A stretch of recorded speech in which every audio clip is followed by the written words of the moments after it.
This man was dead, and he came back just to make every single person in this show look like an absolute clown. No chakra, no bloodline, no mercy, just blades, just scars, and a reality marble that overwrites the entire universe. What the hell is wrong with him? The boy on the rooftop was 6 years old, and he had already died once. He sat on the edge of the tallest building near the market district, legs dangling over nothing, watching the village of Konohagakure bustle and breathe below him. Vendors hawked fruit. Children chased each other. A blacksmith 3 streets over hammered a kunai into shape on an anvil that was 30% iron, 12% carbon, and had a hairline fracture running along its eastern face that would split it within 6 months. Naruto Uzumaki knew this because he could see it. He could see everything about that anvil. The forge temperature, the oil quench the smith was using, the angle of every hammer strike. He could trace the full history of the metal if he wanted to, where it was mined, who smelted it, how many hands it passed through before arriving at this particular shop, in this particular village, in this particular world that still insisted on using chakra instead of anything sensible. Trace, on, he murmured under his breath, and the blueprint of the kunai filled his mind like water pouring into glass. Full structure, full history, full reproduction capability. He could make a better one in his sleep.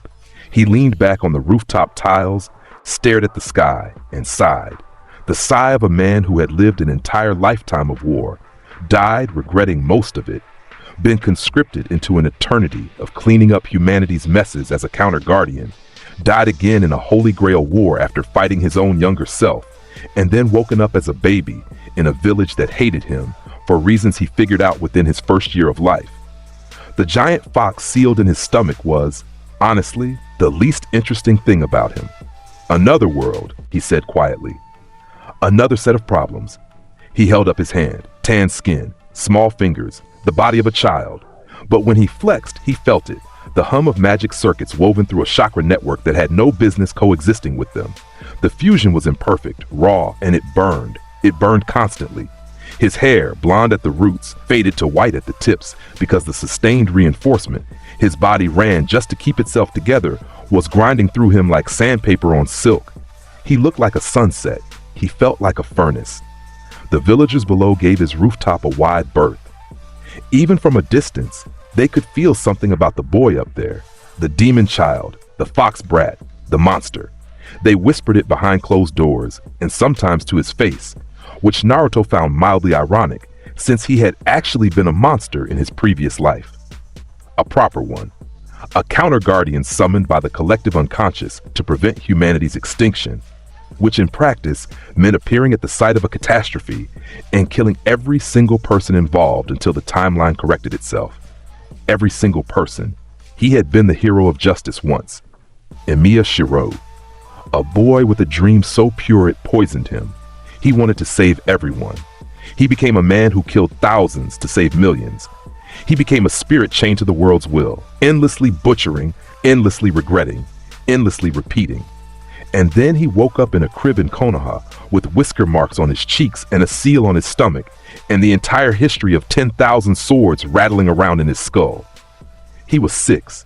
He had the patience of a corpse and the combat experience of a demigod. The village thought he was a monster. They had absolutely no idea. The third Hokage visited him once a month. Kind old man. Genuine warmth behind those tired eyes. Naruto respected him the way you respect someone who means well but presides over a system designed to grind children into soldiers. Hiruzen Sarutobi looked at Naruto and saw a lonely orphan in need of guidance. Naruto looked at Hiruzen Sarutobi and saw a tired general running out of time. "You seem different from other children, Naruto," the old man said during one visit, pipe smoke curling around his hat. "Do I?" Naruto replied, sitting cross-legged on his apartment floor, with a traced short sword balanced perfectly on one finger. He was 7. The Hokage stared at the sword, then at the boy, then at the sword again. "Where did you get that?" "Made it." "How?" "Practice." Hiruzen left that day with more questions than answers and a nagging feeling in the back of his mind that the boy in apartment 4B was going to be either the greatest asset Konoha had ever produced or the biggest headache of his career. Both. The answer was both. The years between 7 and 12 passed like a stone skipping across water. Naruto attended the academy because he needed to. He sat in the back. He answered when called on, always correctly, always in as few words as possible. The instructors found him deeply unsettling. Iruka Umino, the only teacher who actually tried to connect with him, asked him once why he always looked so tired. Experience, Naruto said. You're 8. And yet, Iruka blinked, opened his mouth, closed it, and moved on with the lesson. The practical exams were where things got interesting. The academy tested shuriken accuracy, taijutsu fundamentals, basic ninjutsu. Standard fare. Every student threw kunai at wooden targets and celebrated hitting center mass. Naruto stood at the throwing line during his first weapons exam, looked at the standard issue kunai in his hand, and frowned. The balance was off by 3 grams. The edge had a micro imperfection near the base. The metal composition was adequate but uninspired. He dropped it. Trace, on. Blue light flickered across his fingers. In his hand, a kunai appeared from nothing, identical in shape but perfected in every dimension. Balance, flawless. Edge, molecular. Weight distribution, optimized for his exact grip strength and throwing arc. He threw it without looking. It buried itself 4 inches into the wooden target, dead center, and cracked the post behind it. The entire class went silent. Mizuki, the assistant instructor, took a full step backward. Iruka's chalk broke in his hand. Uzumaki, Iruka said slowly. What was that? A kunai. You made that, just now, out of thin air. The air had nothing to do with it. A kid in the second row, Kiba Inuzuka, leaned over to Shikamaru Nara and whispered, "Did that dude just pull a knife out of his hand?" Shikamaru, who was supposed to be asleep, had one eye open and was staring at Naruto with the expression of a man who just realized his nap schedule was about to get severely disrupted. Troublesome, he muttered, and went back to sleep. Wisely. The taijutsu evaluations were worse. Or better, depending on your perspective. The academy pitted students against each other in the ring. Standard rules, no weapons, no jutsu, just hand-to-hand. Naruto was matched against a boy named Takeshi, who was a full head taller and had been bragging all morning about his family's fighting style. Takeshi charged with a straight punch. Naruto sidestepped it. His body moved with a fluidity that belonged on a battlefield, with the economy of motion that came from fighting things that would kill you if you wasted a single breath.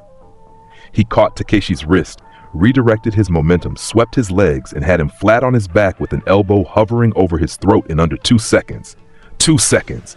Iruka's whistle hung from his lip, unfired. Winner, Uzumaki Naruto, he said after a long pause. By a lot. Naruto released Takeshi, stepped out of the ring, and walked back to his seat. He pulled his red coat tighter around his shoulders, an odd garment for a child, dark underneath and red on top, like something a much older man would wear, and closed his eyes. Nobody challenged him again for 3 weeks. Sasuke Uchiha watched from the opposite side of the classroom with eyes that burned. The last Uchiha. Rookie of the Year candidate. Pride as sharp as the kunai he threw. He had spent his entire academy career being the best, and this blonde, white-haired kid in the strange coat had just made his best look like a hobby. Who are you? Sasuke asked him once, cornering Naruto after class with that trademark intensity that would have been intimidating if Naruto had been capable of being intimidated by a 12-year-old with unresolved family trauma. Naruto Uzumaki. We've been in the same class for 3 years. That's the name. I want to know what you are. I know what you meant.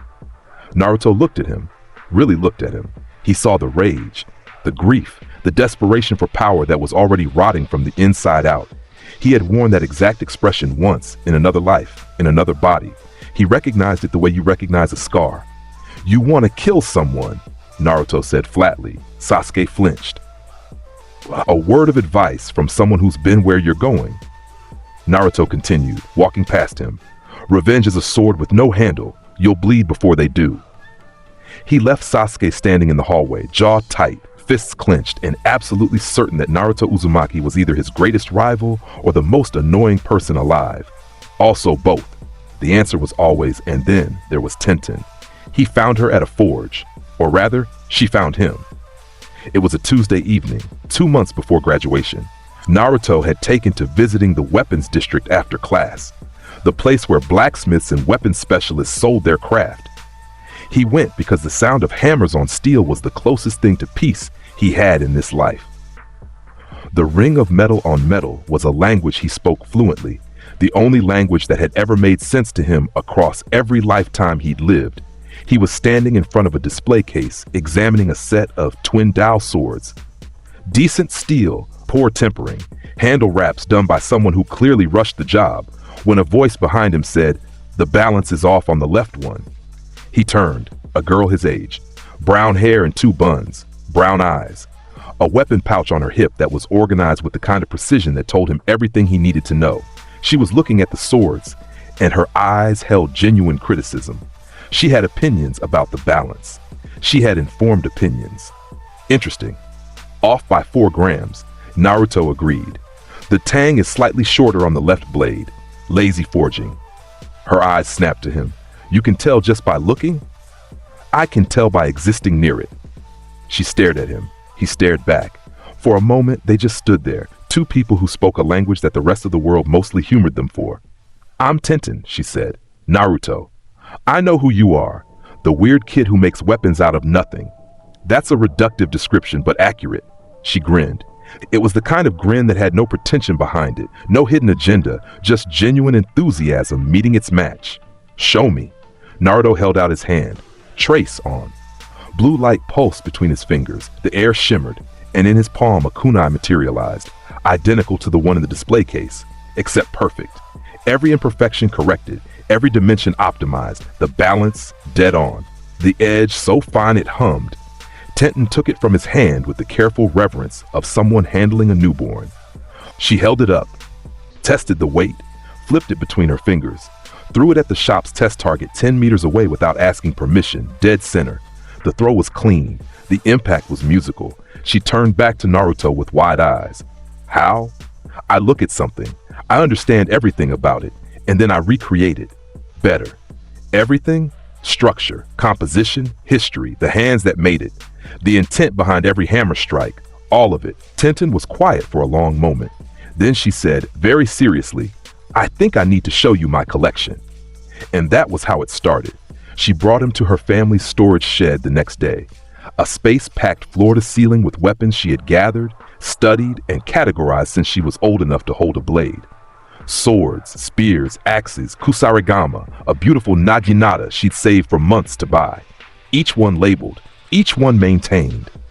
Naruto walked through the collection and saw each weapon for what it truly was. He saw their histories, their flaws, their hidden potential.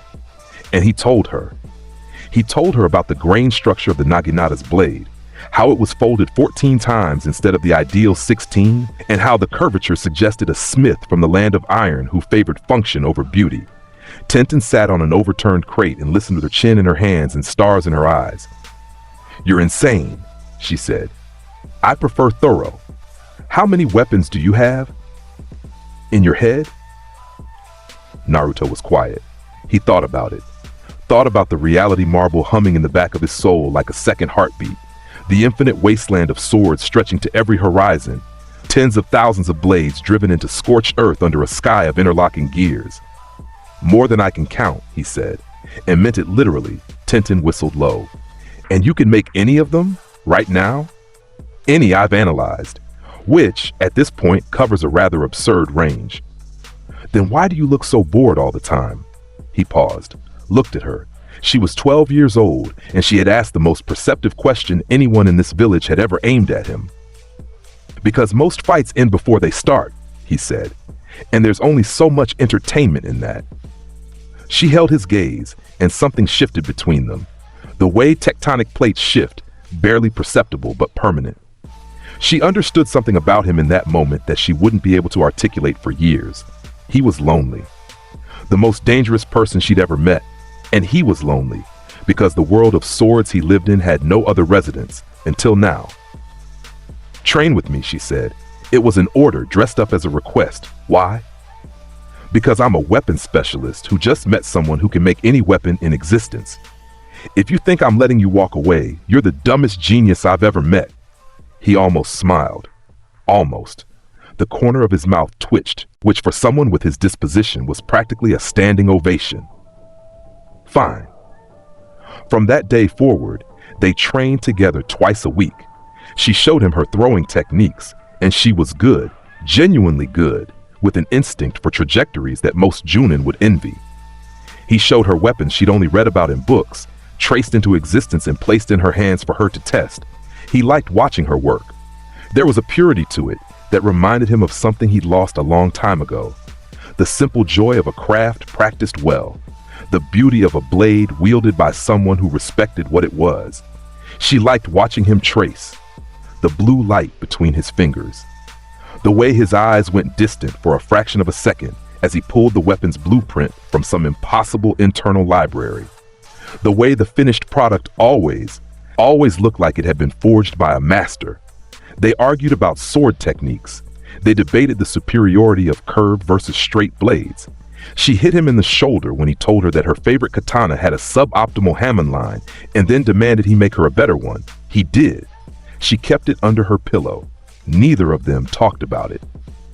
Graduation came on a windy spring day. Naruto passed every exam without effort. Shuriken accuracy, perfect. Taijutsu, flawless. Ninjutsu. He was asked to perform a basic clone jutsu, which he found philosophically offensive given what he was capable of. But he produced 3 flawless clones and moved on. Iruka handed him his headband with a complicated expression, pride, worry, and something that looked a lot like, "I have no idea what you are, but I hope you're on our side." "Congratulations, Naruto," Iruka said. "You've earned this." "Thank you, Iruka-sensei. The headband's alloy could use improvement, but I appreciate the sentiment." Iruka's eye twitched. Teams were assigned, and this is where Naruto's story truly began. Team 7, the Hokage announced. Uzumaki Naruto, Haruno Sakura, Uchiha Sasuke, your Junin sensei is Hatake Kakashi. Naruto heard the name and went still. Hatake Kakashi, the copy ninja, son of the White Fang, a man who had seen more loss than most people could survive and kept going out of sheer stubbornness and a deeply unhealthy attachment to pornographic literature. He could respect that. Sakura Haruno squealed about being on Sasuke's team. Sasuke grunted. Naruto leaned back in his chair and wondered if the universe had a sense of humor, because putting the reincarnation of a counter guardian on a team with an Avenger and a fangirl felt like a cosmic joke. Kakashi showed up 3 hours late. He slouched into the classroom with his one visible eye half closed, his silver hair defying gravity, and an orange book in his hand that Naruto recognized immediately as EMIYA Paradise, Volume 3. "My first impression of you all," Kakashi said, eye scanning the 3 of them, "is that I'm disappointed." "Mutual," Naruto said. Kakashi's eyes shifted to him, lingered. The Junin's posture changed by a single degree, so subtle that only someone trained in reading combat stances would catch it. He went from relaxed to alert in the space between heartbeats, good instincts. "Tomorrow," Kakashi continued, "Training Ground 7, Sunrise. The bell test. Bring everything you've got." "I'll consider it," Naruto replied. Kakashi left. Sasuke stared at Naruto. Sakura stared at Sasuke. And Naruto walked out of the room, red coat trailing behind him, already running structural analyses on every weapon Kakashi had been carrying under his vest. 2 kunai, 1 tanto, a set of throwing needles, all standard Junin issue, boring. The bell test started at dawn. Kakashi arrived at precisely 9:47 a.m. because of course he did, and found his 3 students waiting in Training Ground 7. Sakura was sitting on a log. Sasuke was standing with his arms crossed. Naruto was perched on a boulder at the far end of the field, roughly 80 meters from where Kakashi stood, his red coat draped around him, and his posture relaxed in a way that suggested either complete calm or complete disinterest. Kakashi pulled out EMIYA Paradise and held up 2 silver bells. "The rules are simple. Take a bell from me before noon. Whoever doesn't get a bell goes back to the academy." Sakura looked nervous. Sasuke's eyes narrowed. Naruto reached behind his back. "Begin," Kakashi said. 3 things happened at once. Sasuke vanished into the tree line. Fast, precise. A textbook flanking approach. Sakura dove behind a bush, trying to figure out what to do, which was at least smarter than standing still. And Naruto traced his bow. It appeared in his hand in a pulse of blue light, a sleek matte black composite longbow, curved and angular, beautiful in its lethality. He pulled the string back and an arrow materialized against it. Long, dark, perfectly balanced. Kakashi saw the bow and his eye widened by a fraction. The boy was 80 meters away. That was Naruto released. The arrow crossed the distance faster than a thrown kunai. It punched through the air with a sound like a whip crack and buried itself into the tree directly behind Kakashi's right hand, pinning Icha Paradise to the bark by its spine. The book was ripped from Kakashi's grip so cleanly that the Junin's fingers were still curled in a holding position. Silence. Kakashi looked at his empty hand. He looked at his book, nailed to a tree 80 meters away by a 12-year-old. That was a signed first edition, he said. Consider it incentive to take the bell seriously, Naruto called from his boulder. From the tree line, Sasuke watched the exchange with his Sharingan blazing, and he could barely track the arrow's flight. Barely. His jaw clenched so hard his molars ached. Kakashi pulled the book free, examined the hole in its center, and for the first time since he started giving this test, he closed it and put it away. "All right," he said. His voice dropped half a register. "You have my attention." Sasuke burst from the trees first, fast, aggressive, leading with a spinning kick that showed real talent and genuine training. Kakashi blocked with one hand, redirected with the other, and sent Sasuke stumbling back with minimal effort. Elite Junin versus talented Genin. The gap was a canyon. Sasuke came back with a fireball. Fire style, great fireball jutsu. The technique was solid, large, hot, well-formed. Kakashi substituted out and appeared behind Sasuke, one finger extended. 1,000 years of death. Sasuke went flying. It was less a technique and more an insult with the jutsu name. Sakura tried next. She charged from the flank with a kunai, which showed courage if poor judgment. Kakashi caught her wrist gently, spun her around, and sat her down on a tree stump. "Good effort," he said. "I didn't do anything," she protested. "Exactly. Good effort at trying." And then Naruto dropped from the boulder.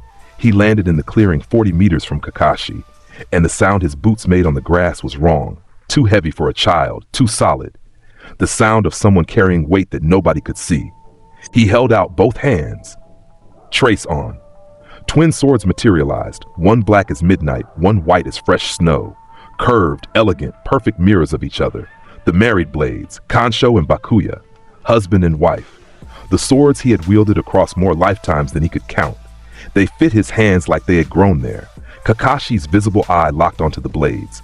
His Sharingan eye, hidden behind his headband, itched. Every combat instinct he had sharpened to a point. "Those swords," Kakashi said slowly. "Where did you get them?" "I made them. Just now? Just now. They're giving off more chakra than most B-rank jutsu. They tend to do that." Kakashi studied the boy across the field, 12 years old, red coat, white-tipped hair. Twin swords held in a stance that had zero wasted motion, zero openings, the kind of guard position that only came from decades of repetition. This child had never held swords like that for the first time. This was muscle memory so deep it was written into his bones.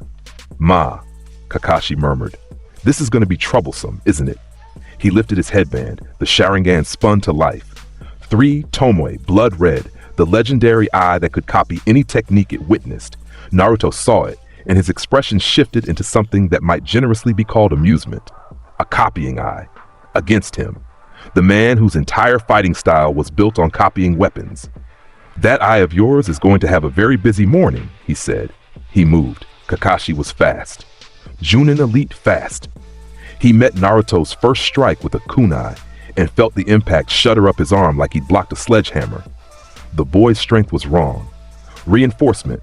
Naruto was pouring energy into his muscles, his bones, his tendons, pushing them beyond their physical limits with a technique that had nothing to do with chakra enhancement.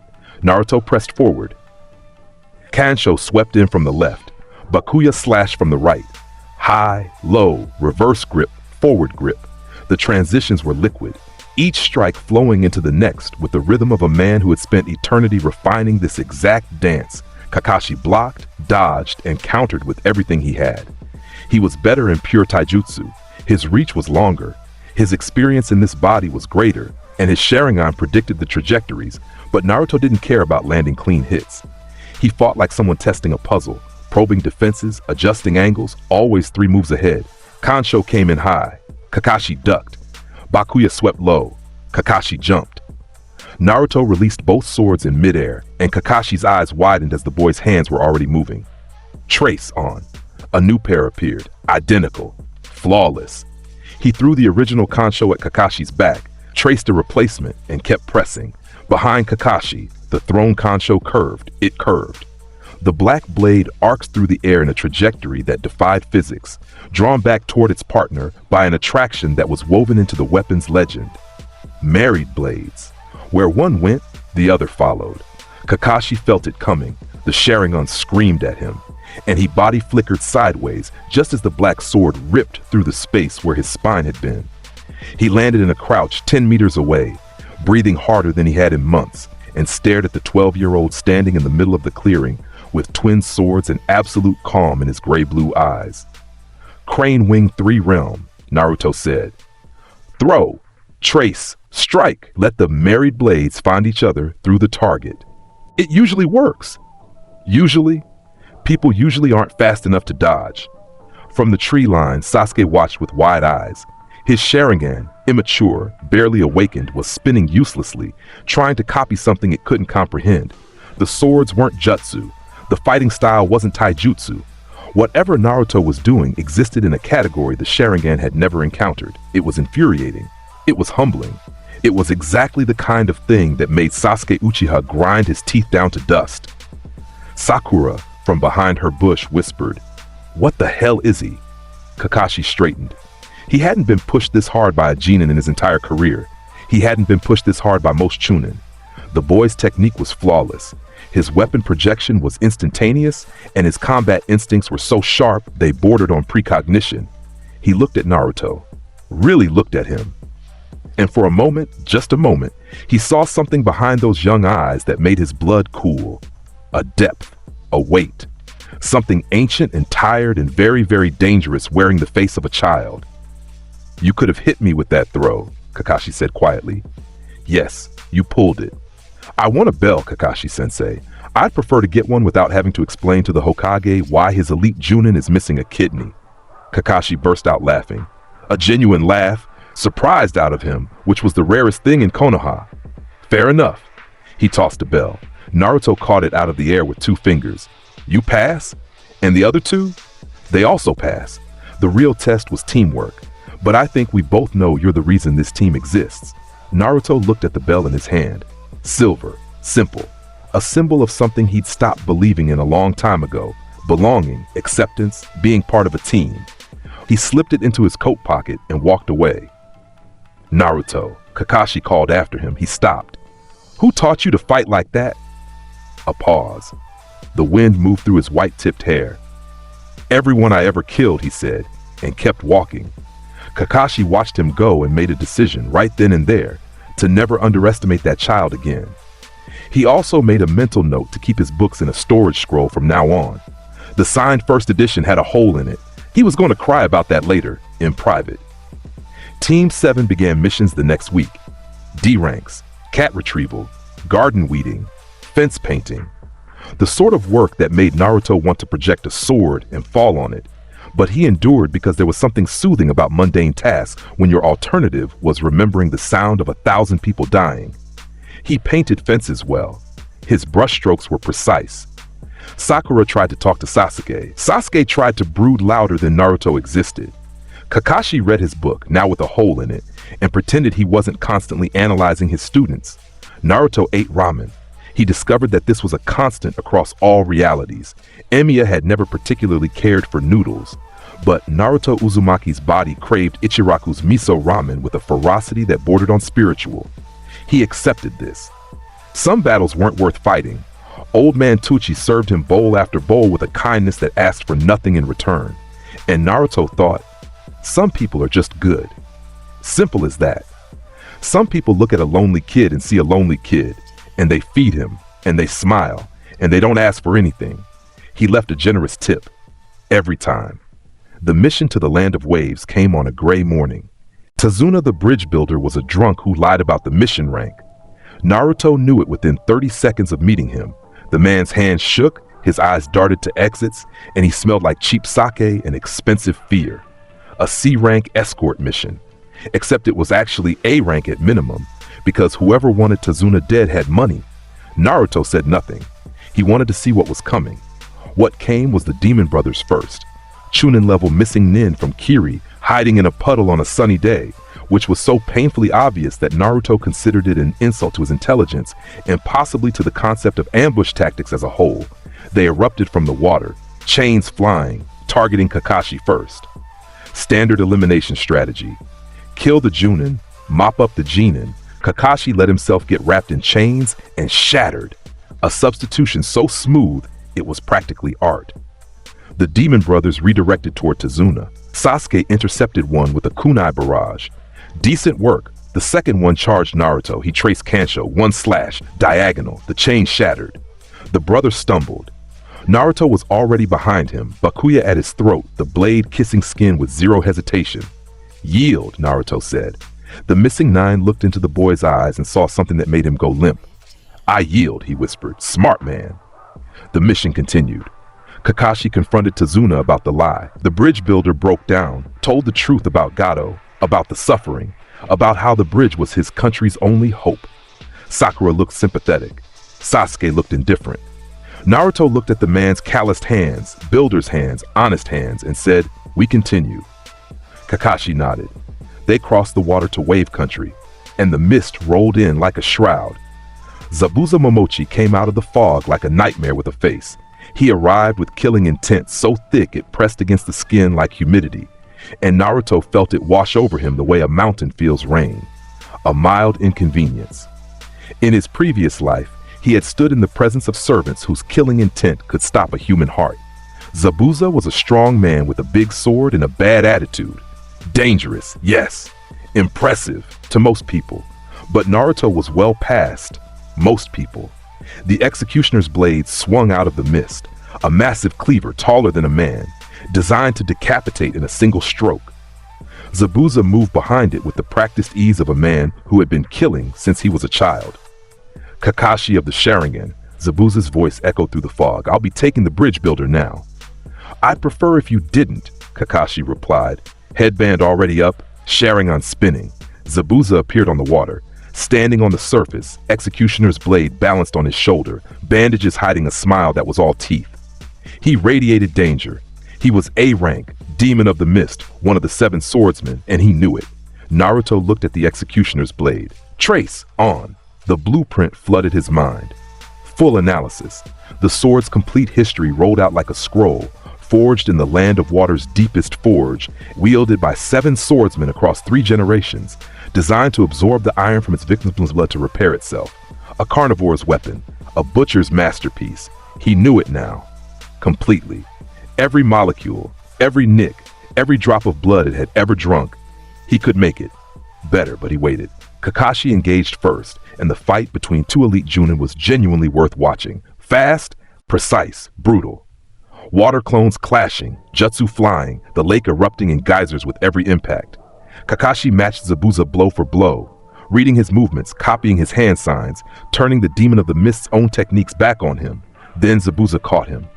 Water prison jutsu. Kakashi was trapped, sealed inside a sphere of water, unable to move, one of Zabuza's hands holding the prison in place. A devastating counter. With Kakashi locked down, Zabuza sent a water clone at the Genin. Run! Kakashi shouted from inside the sphere. Take Tazuna and run! This fight is beyond you! Sasuke charged the water clone. Brave, stupid.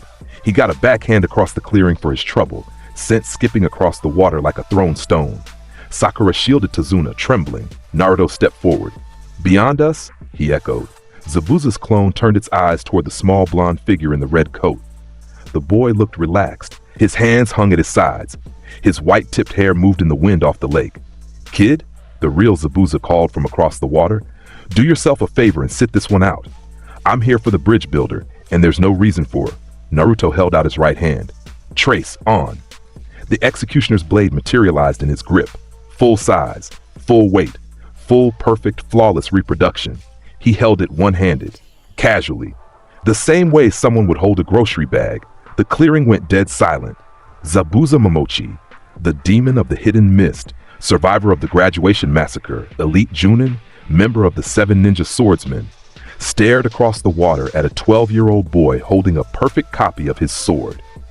His sword, the sword that had been at his side since he was a teenager.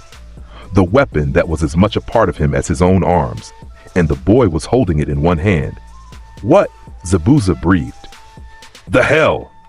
Interesting weapon, Naruto said, resting the massive cleaver on his shoulder, an exact mirror of Zabuza's own stance. The self-repair mechanism is clever, absorbing iron from blood to regenerate the blade. But the composition has micro-fractures along the third fold. Your original will fail within 2 years if you keep using it at this intensity. Zabuza's mouth opened, closed, opened again. Kakashi inside his water prison stared. Sasuke, pulling himself out of the water, stared. Sakura, behind Tazuna, stared. Tazuna drank from his flask, and even the sake tasted surprised. You? Zabuza started. Naruto moved. He crossed the distance to the water clone in a single reinforced leap, Executioner's blade swinging in a horizontal arc that carried the force of a cannonball. The clone raised its own sword to block and shattered on impact, the water splashing apart like it had been hit by a tidal wave. Naruto landed on the water's surface. Chakra held his feet in place. He stood 10 meters from the real Zabuza and leveled the traced Executioner's blade at him. Release my sensei, Naruto said, or I'll show you something you've never seen before. And what's that? Naruto shifted his grip. He held the massive blade forward, point aimed at Zabuza's chest, steady as a compass needle. Someone who uses your own sword better than you. It was the kind of line that made Zabuza want to laugh and run in equal measure. He was the demon of the mist. He had killed hundreds. He had fought wars. And this child, this brat, was standing on the water across from him with a perfect copy of his weapon and zero fear in his eyes. Zabuza released the water prison. Kakashi surged out, gasping, already moving into a combat stance, but Naruto raised a hand. I have this, sensei. Naruto, respectfully, sensei, I have this. Kakashi looked at the boy, looked at the sword, looked at Zabuza's expression, a mixture of fury, disbelief, and something that might have been respect. He stepped back. Zabuza attacked first. The real Executioner's blade came down in a vertical slash that could cleave a horse in half, and Naruto met it with his copy. Steel rang against projected steel. The shockwave split the water beneath them in a perfect circle. Zabuza pushed, raw strength, decades of experience, and Naruto held. His reinforced body absorbed the force and distributed it across his frame like armor. They clashed. Once, twice, 3 times.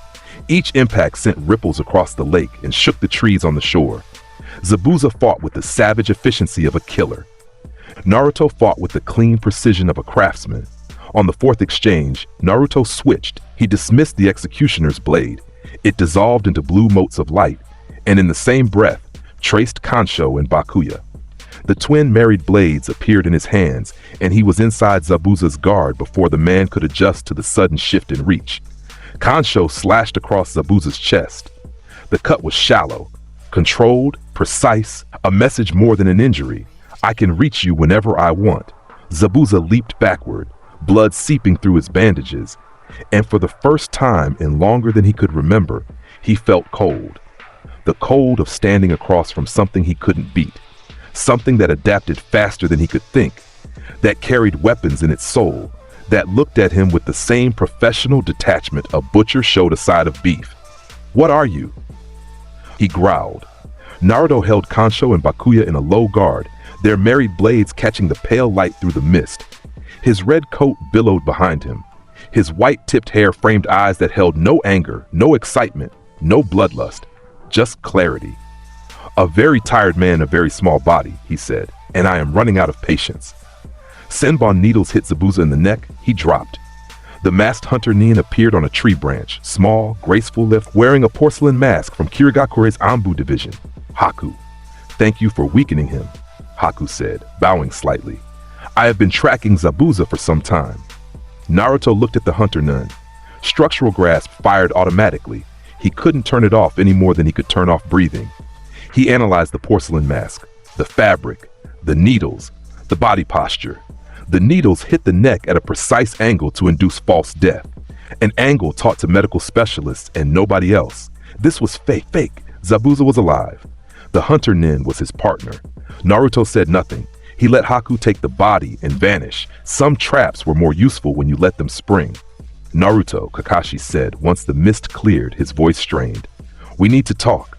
About the fact that Zabuza is still alive and the hunter nin is working with him? Or about the general state of things? Kakashi's visible eye went flat. You knew. The needles hit at a hibernation angle, standard medical technique. A real hunter nin would have destroyed the body on sight. He paused. Also, the hunter nin smelled like the same soap as Zabuza. They lived together. From the shore, Tazuna said, I need a stronger drink. You need a better bridge, Naruto replied. Let's keep moving. They reached Tazuna's home. Kakashi collapsed into a bed, Sharingan exhaustion. He'd be out for days. The team settled in, and the weight of what they were facing became real. Gato, a tyrant with an army. Zabuza would return. The hunter nin would be with him. Sasuke trained with a fury that bordered on self-harm. Tree climbing exercises, chakra control drills, pushing himself into the ground and getting back up. He had watched Naruto face Zabuza. He had watched a boy his own age fight a Junin-level swordsman and win. The jealousy was eating him alive. Naruto trained alone, at the edge of the forest, tracing weapon after weapon and testing them against trees. Kansho and Bakuya for speed, various longswords for reach, a massive war axe for raw destructive power. He cycled through dozens, refining his projection speed, reducing the gap between thought and manifestation to nothing. Sakura helped Tazuna's daughter Tsunami with meals and discovered she was genuinely good at organizing logistics, which was honestly more useful than most combat skills in a prolonged conflict. On the fourth night, Kakashi recovered enough to sit up and call Naruto to his bedside. I need an honest answer, the Junin said. And I need you to understand that I'm asking as your commanding officer because what I saw at that lake tells me you're operating at a level that shouldn't be possible for any genin. Ask. How strong are you? Really? Naruto considered the question. He sat cross-legged on the floor. Kansho and Bakuya balanced across his knees, and he thought about how to answer honestly without causing the man's heart to stop. Strong enough that this mission was never a threat to me, he said. Zabuza is dangerous to most people. He was an interesting sparring partner. Sparring. I held back, Kashi-sensei. Kakashi was quiet for a long time. How much? Significantly. Another silence. Longer this time. And when Zabuza comes back, I'll finish it. Kakashi closed his eye. You sound very certain. I am. And the hunter nin? A child. Strong. Probably has a Kekkei Genkai. The needle precision suggests medical knowledge and fine motor control beyond normal. But still a child. Takes one to know one. Naruto's mouth twitched. Something like that. A week passed. The bridge was nearing completion. Tazuna worked with the fervor of a man building a monument to hope itself, and Naruto respected the hell out of him for it. Here was a civilian. No chakra, no weapons, no training, standing against a tyrant through pure stubborn refusal to stop building. The attack came on the morning the bridge was nearly complete. Mist rolled across the water. Thick. Unnatural. The temperature dropped. Killing intent flooded the air like a gas leak. Team 7 stood on the unfinished bridge with Tazuna behind them. Kakashi recovered, moved to the front. Sasuke flanked left. Sakura guarded the client. Naruto stood apart, 20 meters ahead, his red coat moving in the wind, his hands already at his sides. Zabuza emerged from the mist, fully healed, executioner's blade on his shoulder. Beside him, the masked hunter nin, Haku, stood with Senbon needles laced between delicate fingers. Round 2, kid, Zabuza called. I've been thinking about you all week. That trick with my sword, those fancy blades, I've decided I'm gonna kill you first. I appreciate the priority, Naruto replied. Kakashi moved to engage Zabuza. This was his fight, his rival, his rematch. Naruto let him have it. The two Junin clashed in the mist like thunderstorms meeting, and the bridge shook with every impact. Haku came for Naruto. The masked boy was fast, blisteringly fast, moving with a dancer's grace and a killer's precision. Senbon flew in clusters targeting tenketsu, pressure points, nerves. Each needle was aimed to disable, to incapacitate with minimal killing force. Haku fought to protect, even when attacking. Naruto dodged the first volley with minimal movement. His body shifted 3 inches to the left, 2 inches back. A single step. The needles hissed past him like angry hornets. You're skilled, Naruto said. "You're kind to say so," Haku replied, and there was genuine warmth behind the mask. "I wish we didn't have to fight." "So do I." Haku's hands formed seals. Secret jutsu, crystal ice mirrors. The air crystallized. Sheets of ice erupted from the bridge surface and the moisture in the air, forming a dome of reflective mirrors around Naruto. Dozens of them, shining like frozen windows into another world. Haku stepped into one, and her reflection appeared in all of them simultaneously. Inside the dome, the temperature plummeted. Naruto's breath misted. From every mirror, needles flew. A barrage, hundreds of senbon from every angle, every direction. A three-dimensional kill zone with zero blind spots. This was Haku's ultimate technique, fast enough that even Junin couldn't track every needle. Lethal in its precision and density, Naruto raised his left hand. "Ro Ayas." The world bloomed. 7 petals of pink light erupted from his palm. Enormous, translucent, layered one behind the other like a flower unfolding. The shield of Ajax. 7 rings that covered the fiery heavens. Each petal could absorb a full A-rank attack before shattering. The greatest defensive noble phantasm in his arsenal. Every single needle hit the shield and stopped. Hundreds of senbon embedded themselves in the first petal and froze there, their kinetic energy absorbed completely. The petals shimmered but held. The barrage continued. More needles, faster, from every mirror simultaneously, and Ro Ayas drank them all. Inside the mirrors, Haku faltered. Everything had been poured into that assault. Every needle that could be projected, every angle that could be covered, every ounce of speed the Kekkei Genkai granted. The dome should have been inescapable. The shield had barely flickered. Haku's voice was small. "That's impossible. So I've been told," Naruto said from behind 7 layers of divine protection. Repeatedly. He lowered Ro Ayas. The petals folded and dissolved. He traced his bow. The black longbow appeared in his hand, and with it, 7 arrows, standard projections, but reinforced to the extreme. He sighted along the first arrow, analyzing the mirrors with structural grasp, ice composition, monoflow patterns, structural stress points. Every mirror had a weak point, a single spot where the ice's crystalline structure was thinnest, where one precise impact would shatter the entire pane. He fired. 7 arrows, 7 mirrors, 7 perfect shots, each one striking the exact weak point, each mirror exploding into powder.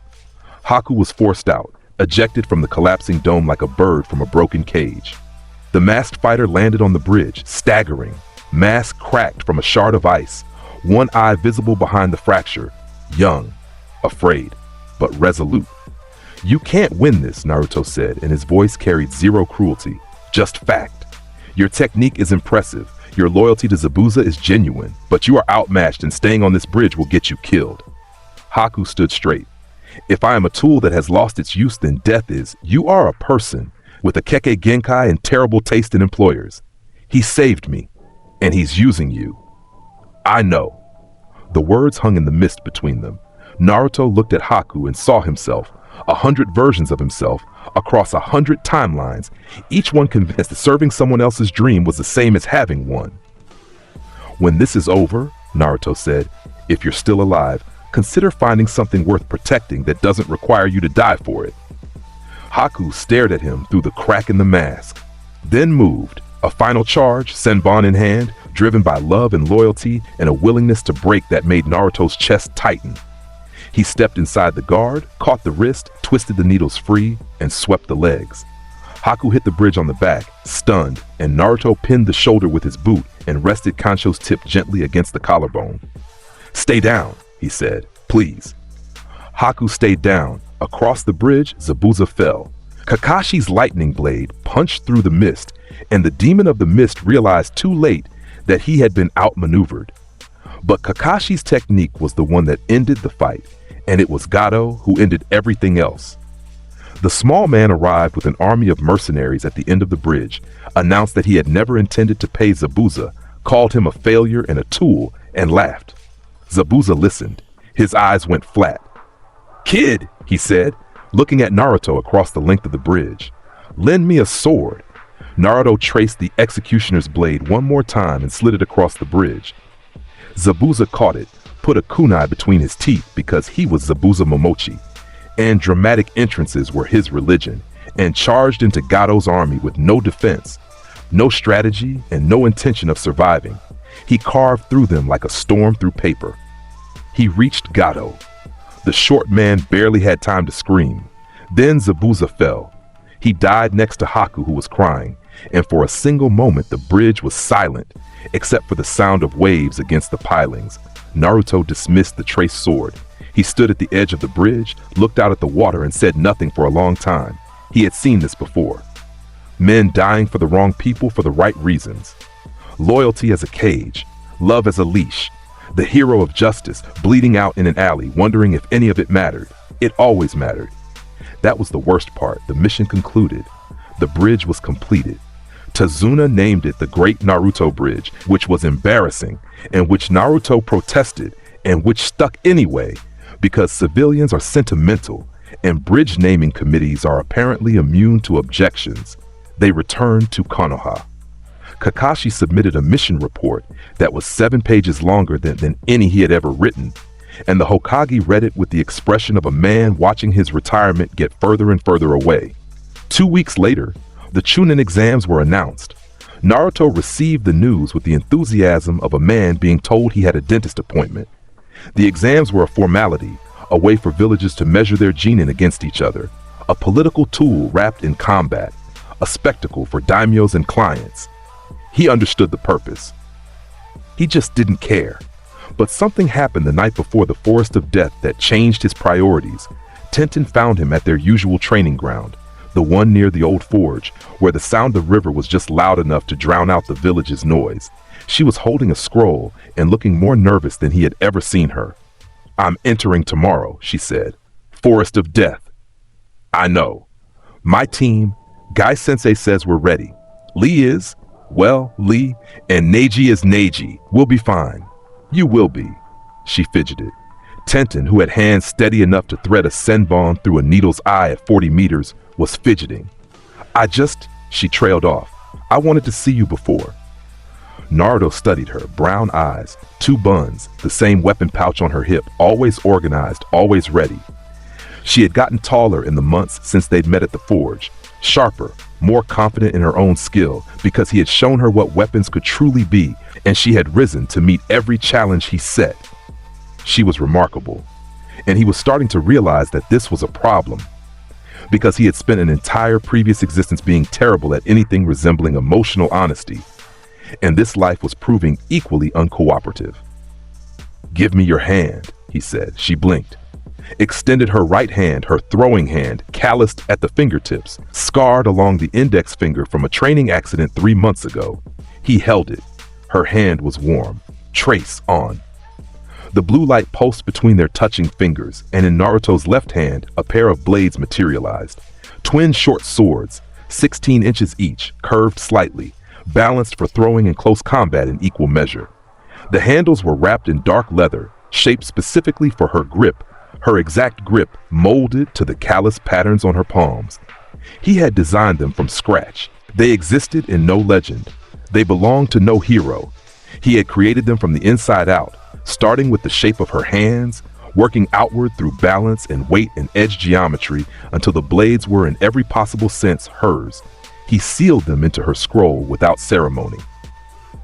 "For the forest," he said, "they're balanced for your throwing style.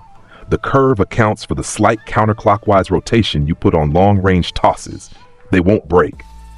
Tenten drew them from the scroll, held them. Her eyes went wide. She gave them an experimental spin, a toss, a catch. They moved like extensions of her arms. "Naruto," she whispered, "these are weapons, good ones. Use them well."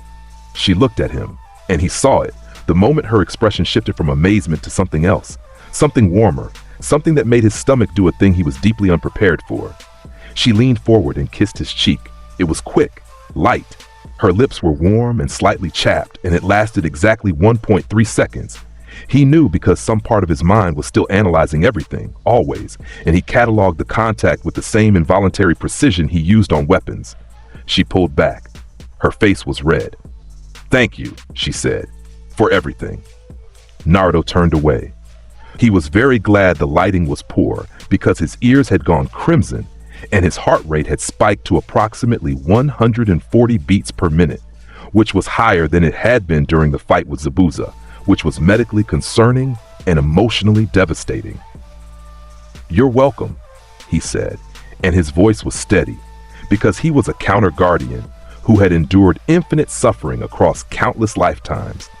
And he would be damned if a kiss on the cheek from a girl with buns in her hair was going to rattle him. It rattled him.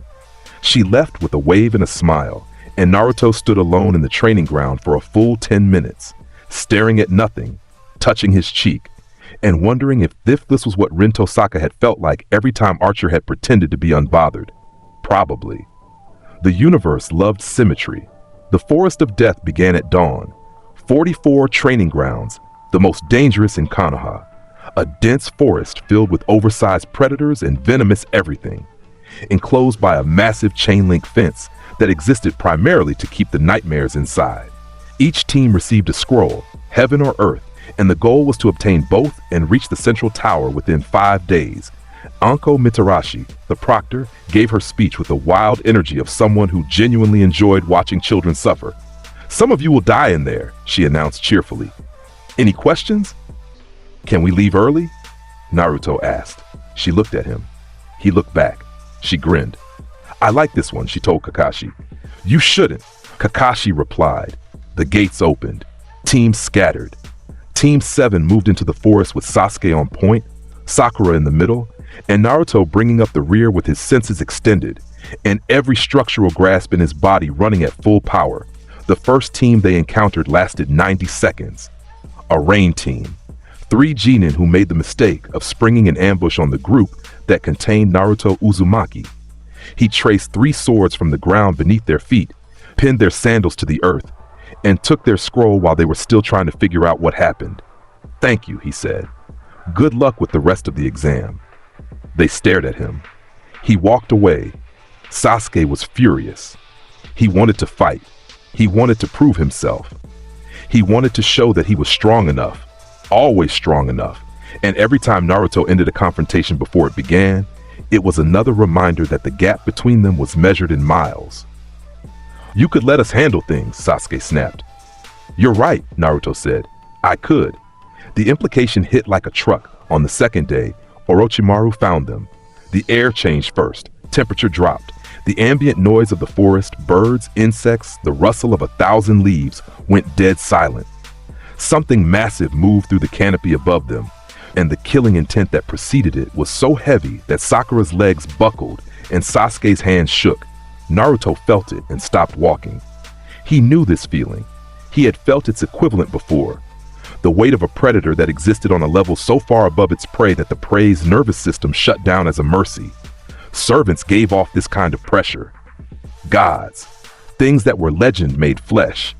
This was something else. This was a human who had become something wrong. The giant snake crashed through the canopy. Massive, 30 meters long, scales like armor plating, mouth wide enough to swallow a building. It descended on their position with the speed of an avalanche, and behind it, standing on its head with a smile that belonged in a nightmare, was Orochimaru of the Sannin. My, the snake Sannin purred. What interesting prey. His eyes were on Sasuke. The Sharingan. That was what he wanted.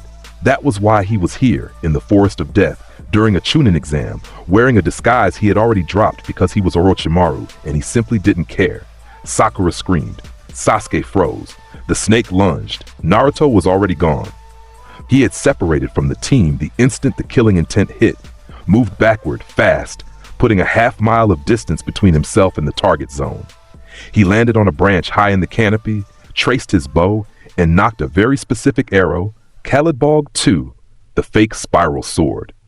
A traced and distorted version of Fergus MacRoyce's legendary drill sword, compressed and warped into an arrow form, a spiraling helix of dense mana that twisted space around it as it flew. As a broken phantasm, overcharged with mana until it detonated on impact, it was an anti-fortress weapon. It was massive overkill for a snake. Naruto had never believed in proportional response. He drew the bowstring back. Kalidbog II hummed against the string, its spiral form distorting the air in a visible cone. The temperature around him spiked. His magic circuits blazed. He felt every single one of them firing in sequence, Converting chakra to mana and pumping it into the arrow until it glowed white hot, he aimed at the snake. "Calibog 2, he said, "broken phantasm." He released. The arrow screamed. It crossed the half-mile distance in under a second, spiraling, drilling, warping space in a visible helix behind it. The sound it made was less a whistle and more a scream. The air itself being torn apart by an object moving too fast and carrying too much energy to exist in normal physics. It hit the snake dead center. The explosion was apocalyptic. A column of white light punched into the forest canopy and kept going. Up through the trees, up through the sky, visible from the training ground and probably from the village itself. The shockwave flattened trees in a 200-meter radius. The ground cratered. The snake ceased to exist. There was nothing left.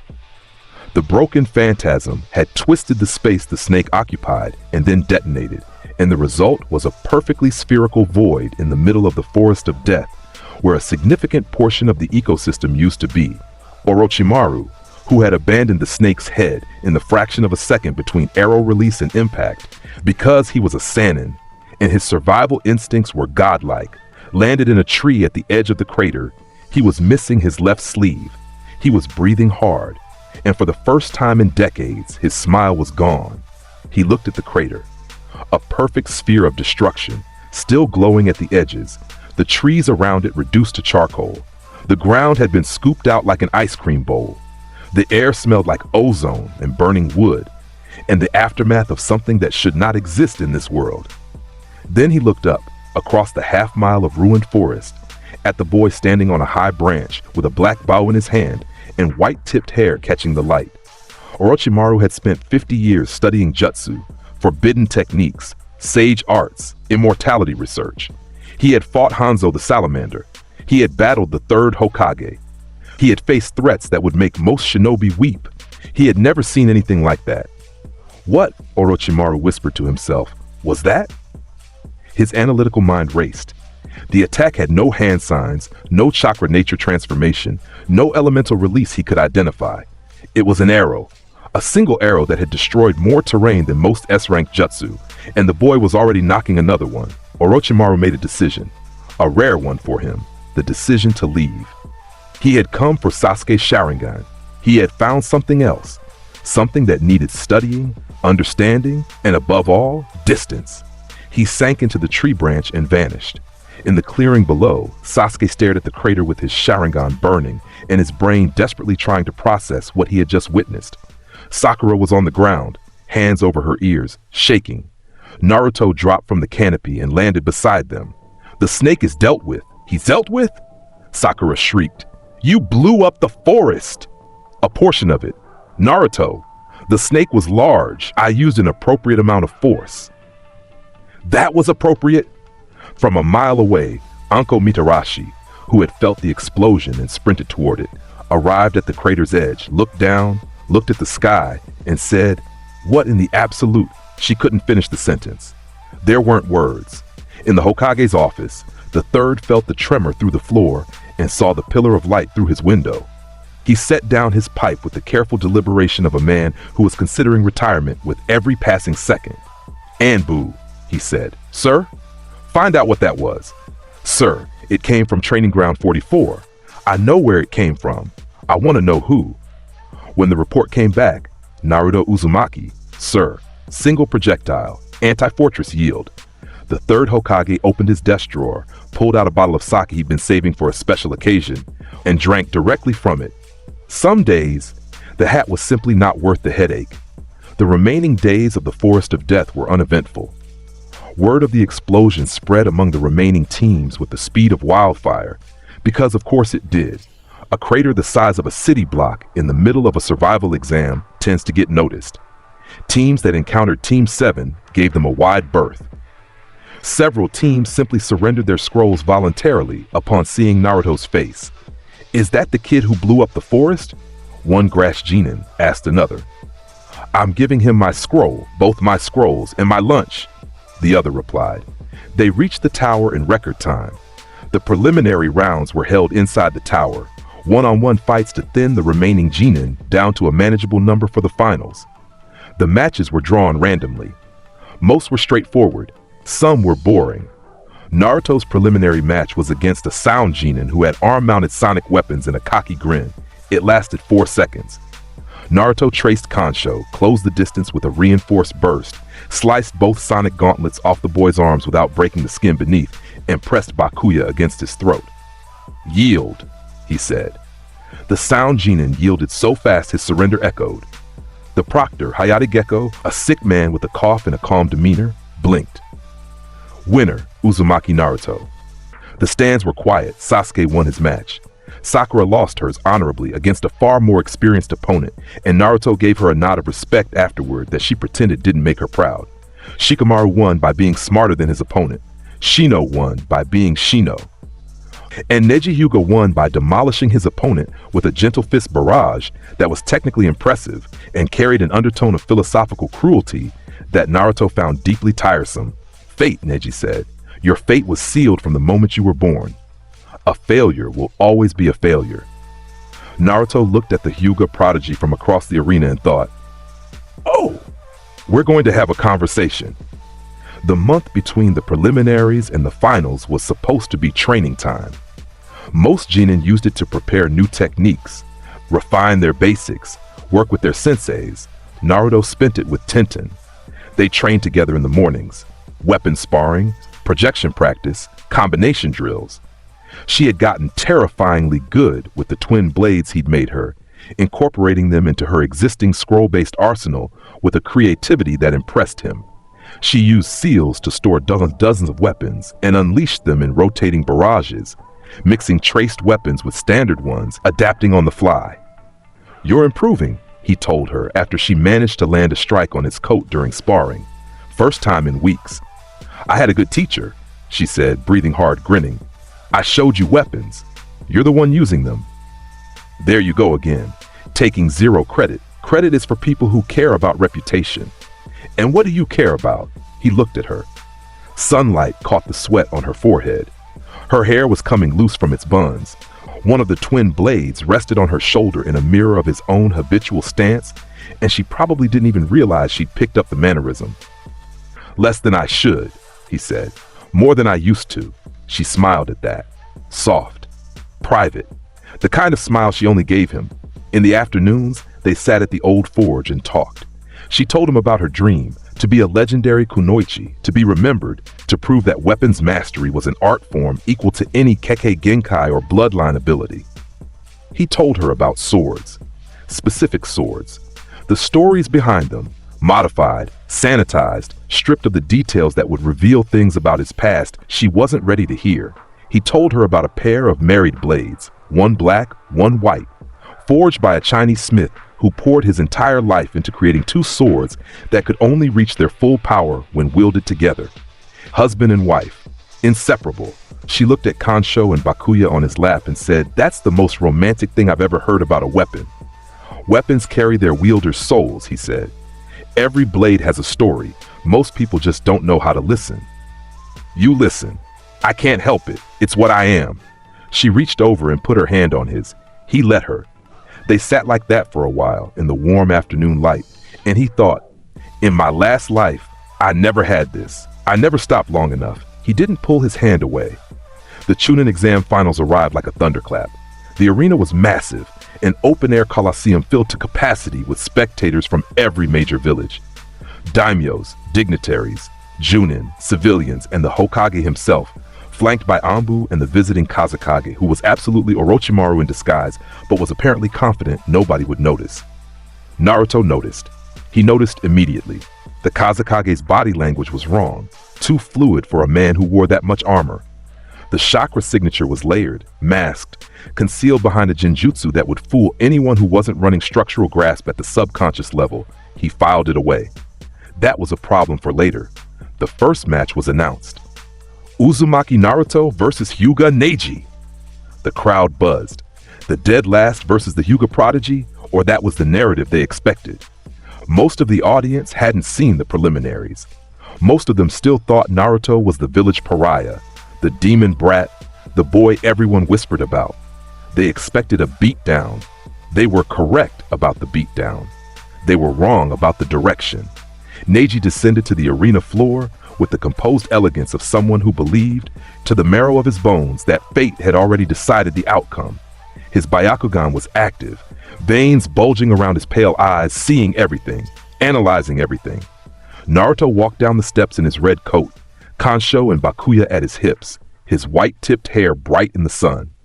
He stepped onto the arena floor and faced Neji across the distance.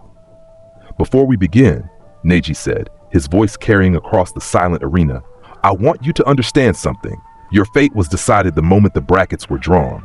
A failure, regardless of tricks or fancy weapons, will always—" "Are you done?" Naruto interrupted. The crowd shifted.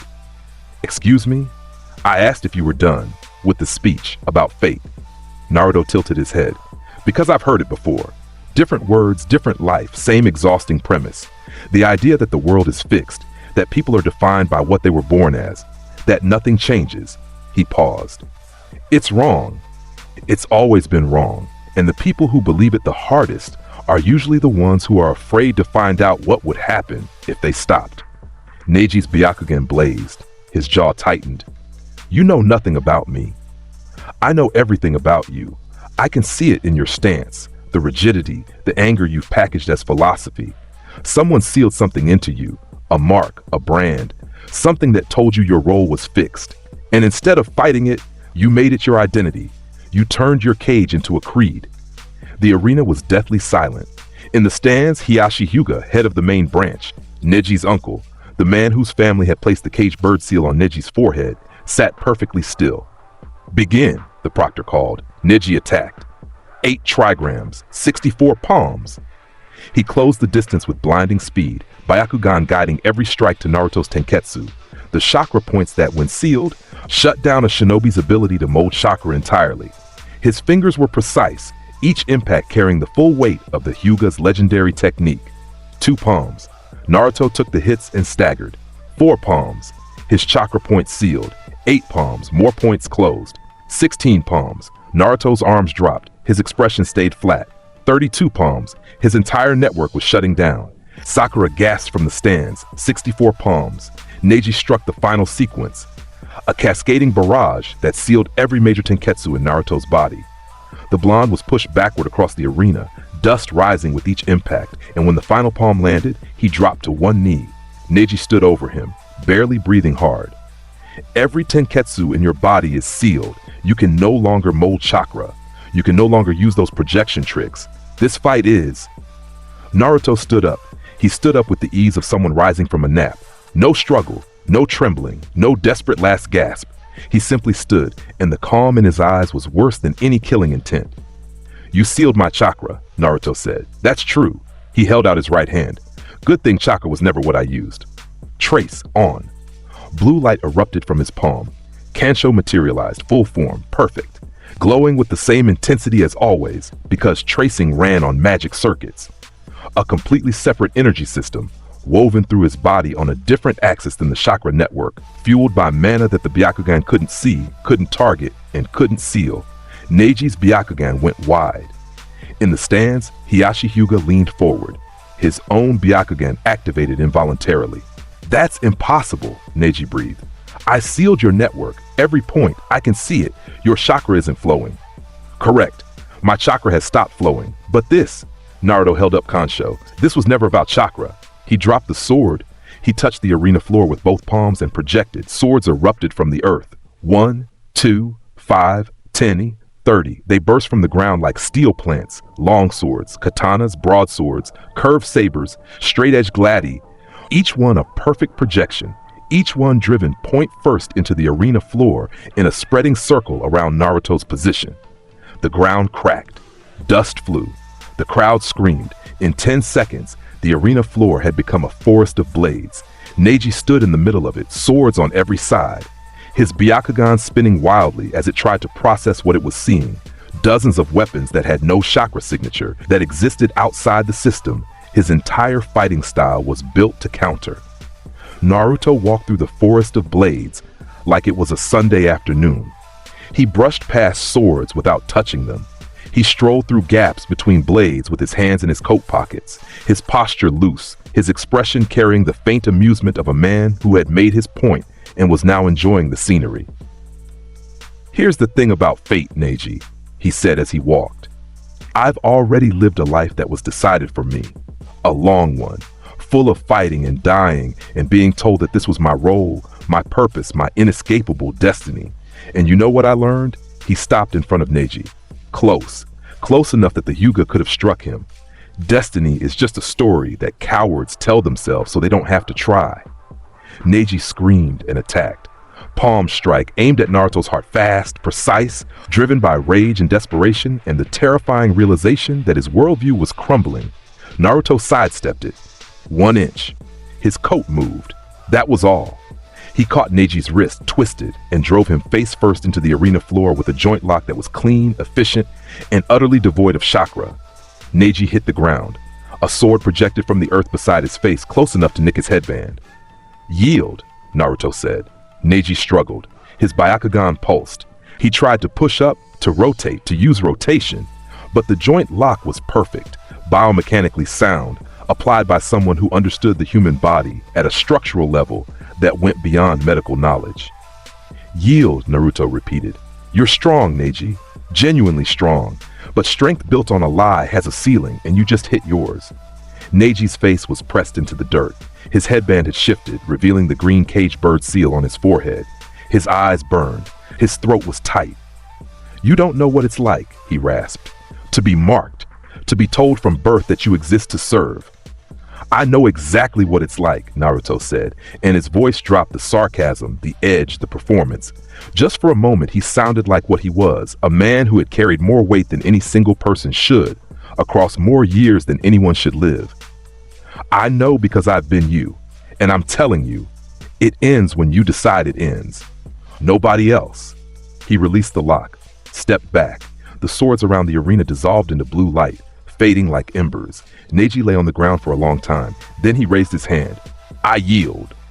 "Winner, Uzumaki Naruto," the crowd erupted. They had come expecting a prodigy to crush a nobody.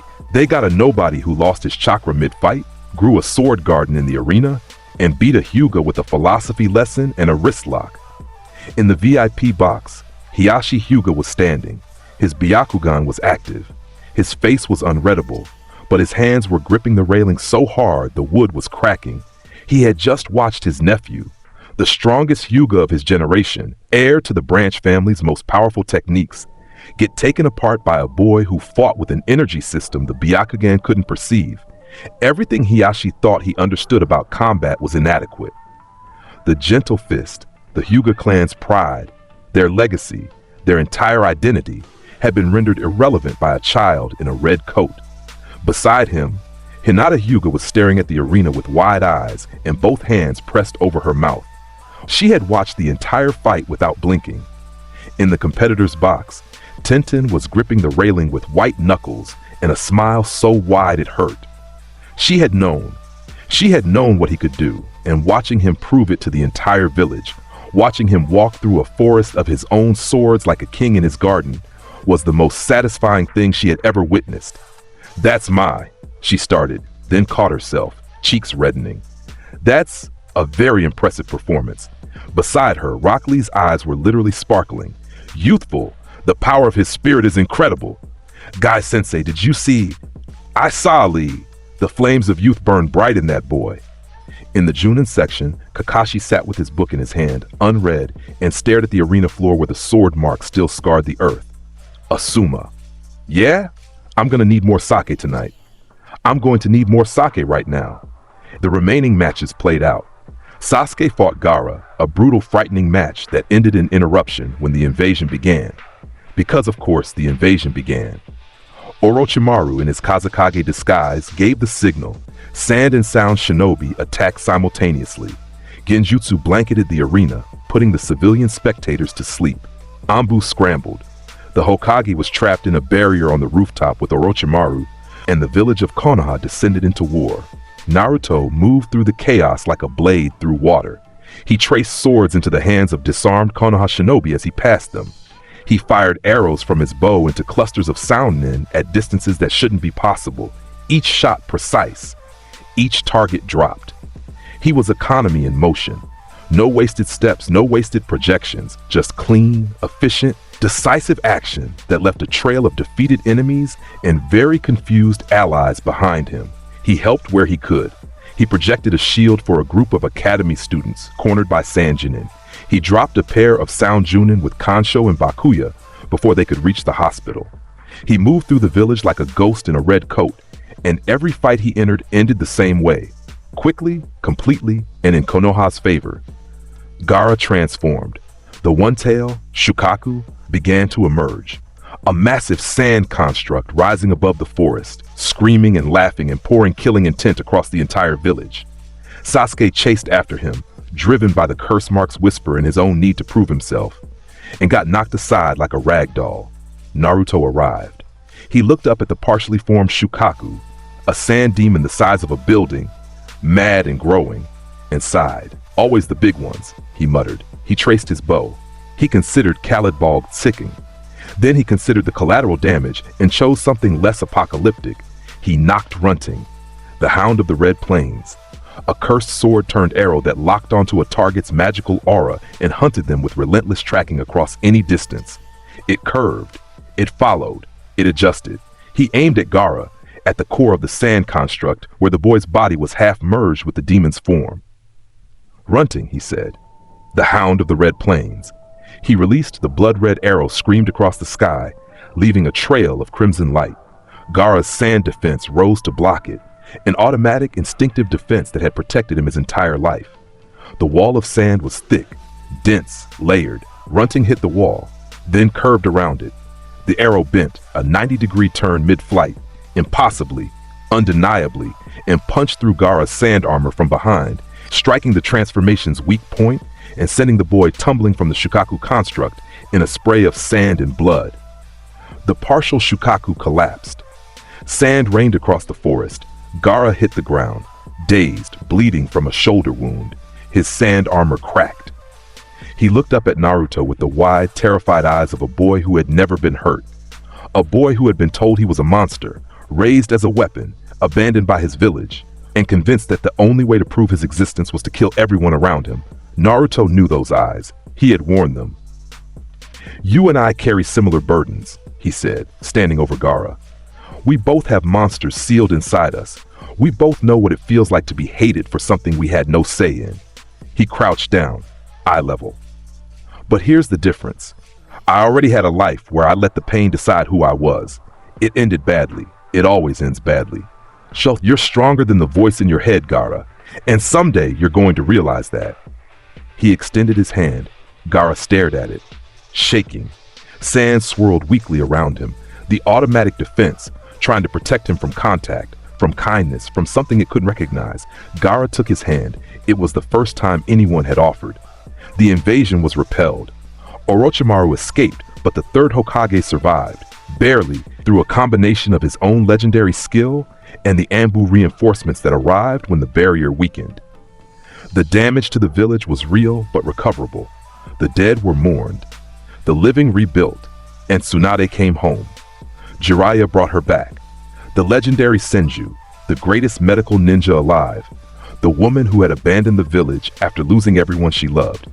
She came back because the village needed a fifth Hokage, and because Jiraiya was extremely persuasive when he committed to it, and because Naruto, apparently, had made enough noise during the invasion that stories of the sword boy had reached her ears even in her gambling dens. She took the hat. She met Naruto. She looked at him for a long time. You're the one they're all talking about, she said. The kid who grows swords from the ground. That's a reductive description, but accurate. She almost smiled. Jiraiya tells me you're strong. Jiraiya has a reliable eye for talent, if questionable taste in literature. Tsunade did smile then. You've got attitude, kid. I like that. Her expression hardened. Don't make me regret liking it. I'll do my best. Guarantees are extra. She was a good Hokage, better than the system deserved. Naruto respected that. The months that followed the invasion were supposed to be recovery, rebuilding, regrouping, healing. And for most of the village they were. But for Sasuke Uchiha, they were something else. Sasuke was drowning. The curse mark whispered to him. Orochimaru's promise echoed in his skull. Power, the power to kill Itachi, the power to avenge his clan.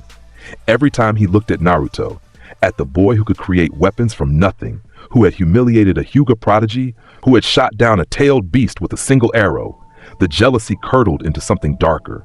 Why him? Why does he have that power, and I don't? The Sound Four came for Sasuke on a quiet night. 4 of Orochimaru's elite offering what Sasuke wanted most, the path to power that Konoha refused to give him. Sasuke left. Naruto felt it. He was on the roof of his apartment, staring at the stars, when the disturbance in the village's ambient energy told him something was wrong. He tracked the movement, 4 unfamiliar signatures heading east, 1 familiar signature with them. Sasuke. He closed his eyes. In his past life, EMIYA had chased someone too. Chased a dream, chased an ideal, chased it until it consumed him. Until he became the very thing he was trying to prevent. He understood what Sasuke was doing, running toward power, toward revenge, toward a promise that would hollow him out from the inside. He could let him go. It would be easier. Strategically sound. Sasuke was a liability, unstable, manipulated, choosing a path that would only end in destruction. But Naruto remembered something Tenten had said to him weeks ago, sitting by the old forge in the afternoon light. You care about more than you admit. You just pretend you don't because it's easier. She was right. She was always right about the things that mattered. Naruto pulled on his red coat. He traced Kansho and Bakuya. He headed east. The retrieval team, a hastily assembled squad of Genin led by Shikamaru, because every available Junin was still deployed on recovery missions, moved through the forest in a desperate chase. Naruto caught up to them within minutes, appearing beside Shikamaru in the canopy like a ghost. Naruto, Shikamaru said, barely surprised. You're here. I'm here. The Sound Four are Jonin level each. This is going to be... I know what it's going to be. The retrieval team hit the Sound Four's defenses and the formation splintered. Each member peeled off to fight a one-on-one. Choji against Jirobo, the large one. Neji against Kidomaru, the spider. Kiba against Sakon and Ukon, the twin body. Shikamaru against Tayuya, the Genjutsu specialist. Lee arrived as backup, launched himself into a fight with a flying kick and a scream about youth that could be heard from half a mile. These were hard fights. The Sound Four were strong, curse mark enhanced, ruthless, fighting with the desperation of people whose master would kill them for failure. The Konoha Genin fought hard. They bled, they struggled. They held on through grit and determination and the kind of stubbornness that Konoha bred into its shinobi like a genetic trait. Naruto pushed past them all. He tore through the forest at rainforest speed, leaping from branch to branch so fast the wood splintered under his feet. He traced his bow on the move, firing arrows at sounding reinforcements without slowing down, each shot dropping a target. He was a red blur through the trees, a comet trailing blonde and white hair, and nothing between him and Sasuke was allowed to slow him down. He found Sasuke at the Valley of the End. It was exactly as dramatic as the name suggested. 2 massive stone statues flanking a waterfall, carved into the cliff face, depicting Hashirama Senju and Madara Uchiha, the founders, the rivals, the original story of friendship and betrayal that this world kept retelling over and over because it never learned. Sasuke stood on Madara's head. Naruto landed on Hashirama's. They faced each other across the falls. Sasuke had changed. The curse mark crawled across his skin like living ink, black flame patterns spreading from his neck, pulsing with Orochimaru's corrupt chakra. His Sharingan was fully matured, 3 tomoe spinning in each eye, and his expression was the expression of someone who had already made their choice and was daring the world to stop them. Naruto, Sasuke said, go home. Can't do that. This isn't your fight. You're my teammate. That makes it my fight. Sasuke laughed. It was a bitter, hollow sound. Teammate. You were never my teammate. You were the person who proved every single day that I would never be strong enough. Every sword you pulled from thin air, every fight you ended in seconds, every time you made the impossible look boring. You think I don't know what I'm compared to you? I think you know exactly what you are. That's the problem. You think it's inadequate. IT is. Sasuke's voice cracked. It will never be enough. Itachi killed my entire family, Naruto, my mother, my father, everyone. And he told me to hate him. He told me to get stronger. He told me that when I had the same eyes as him, I should come find him. And you, his Sharingan blazed. You have all that power, all those swords, all that strength, and you look bored. You walk through this world like it's a chore, like strength is something that just happened to you. Do you have any idea what I would give for even a fraction of what you have? Naruto was quiet for a long moment. Yes, he said. I know exactly what you'd give, everything. And that's what scares me. Sasuke's curse mark surged, stage 2. The transformation was violent. His skin turned gray, his hair lengthened and darkened, and 2 massive hand-shaped wings erupted from his back. His eyes went black and gold, the Sharingan burning through the curse mark's corruption like embers in tar. His chakra spiked, dense, foul, powerful, the kind of power that came with a price tag written in blood. He was stronger, much stronger. The curse mark had pushed him beyond his limits, beyond what a genin should be capable of, into a tier of power that made the air pressure around him visible. This is who I am now, Sasuke said. His voice carried dual tones, his own and something else, something that sounded like Orochimaru's influence whispering underneath. This is the power I chose. Power someone else gave you, Naruto corrected. On loan, with interest. Shut up, Sasuke charged. Chidori, lightning blazed to life in his hand. Corrupted, wrong. The lightning was black, crackling with curse mark energy, screaming as it tore through the air. Black Chidori, a technique that carried enough power to punch through reinforced steel. Naruto raised Kansho. The black Chidori hit the blade. The impact sent shockwaves across the waterfall, splitting the water in a V pattern, cracking the stone beneath their feet. Kansho held. Naruto poured mana into the reinforcement, strengthening the projection against the curse mark enhanced lightning. But the force pushed him backward, his boots carving trenches in the stone. Sasuke pressed.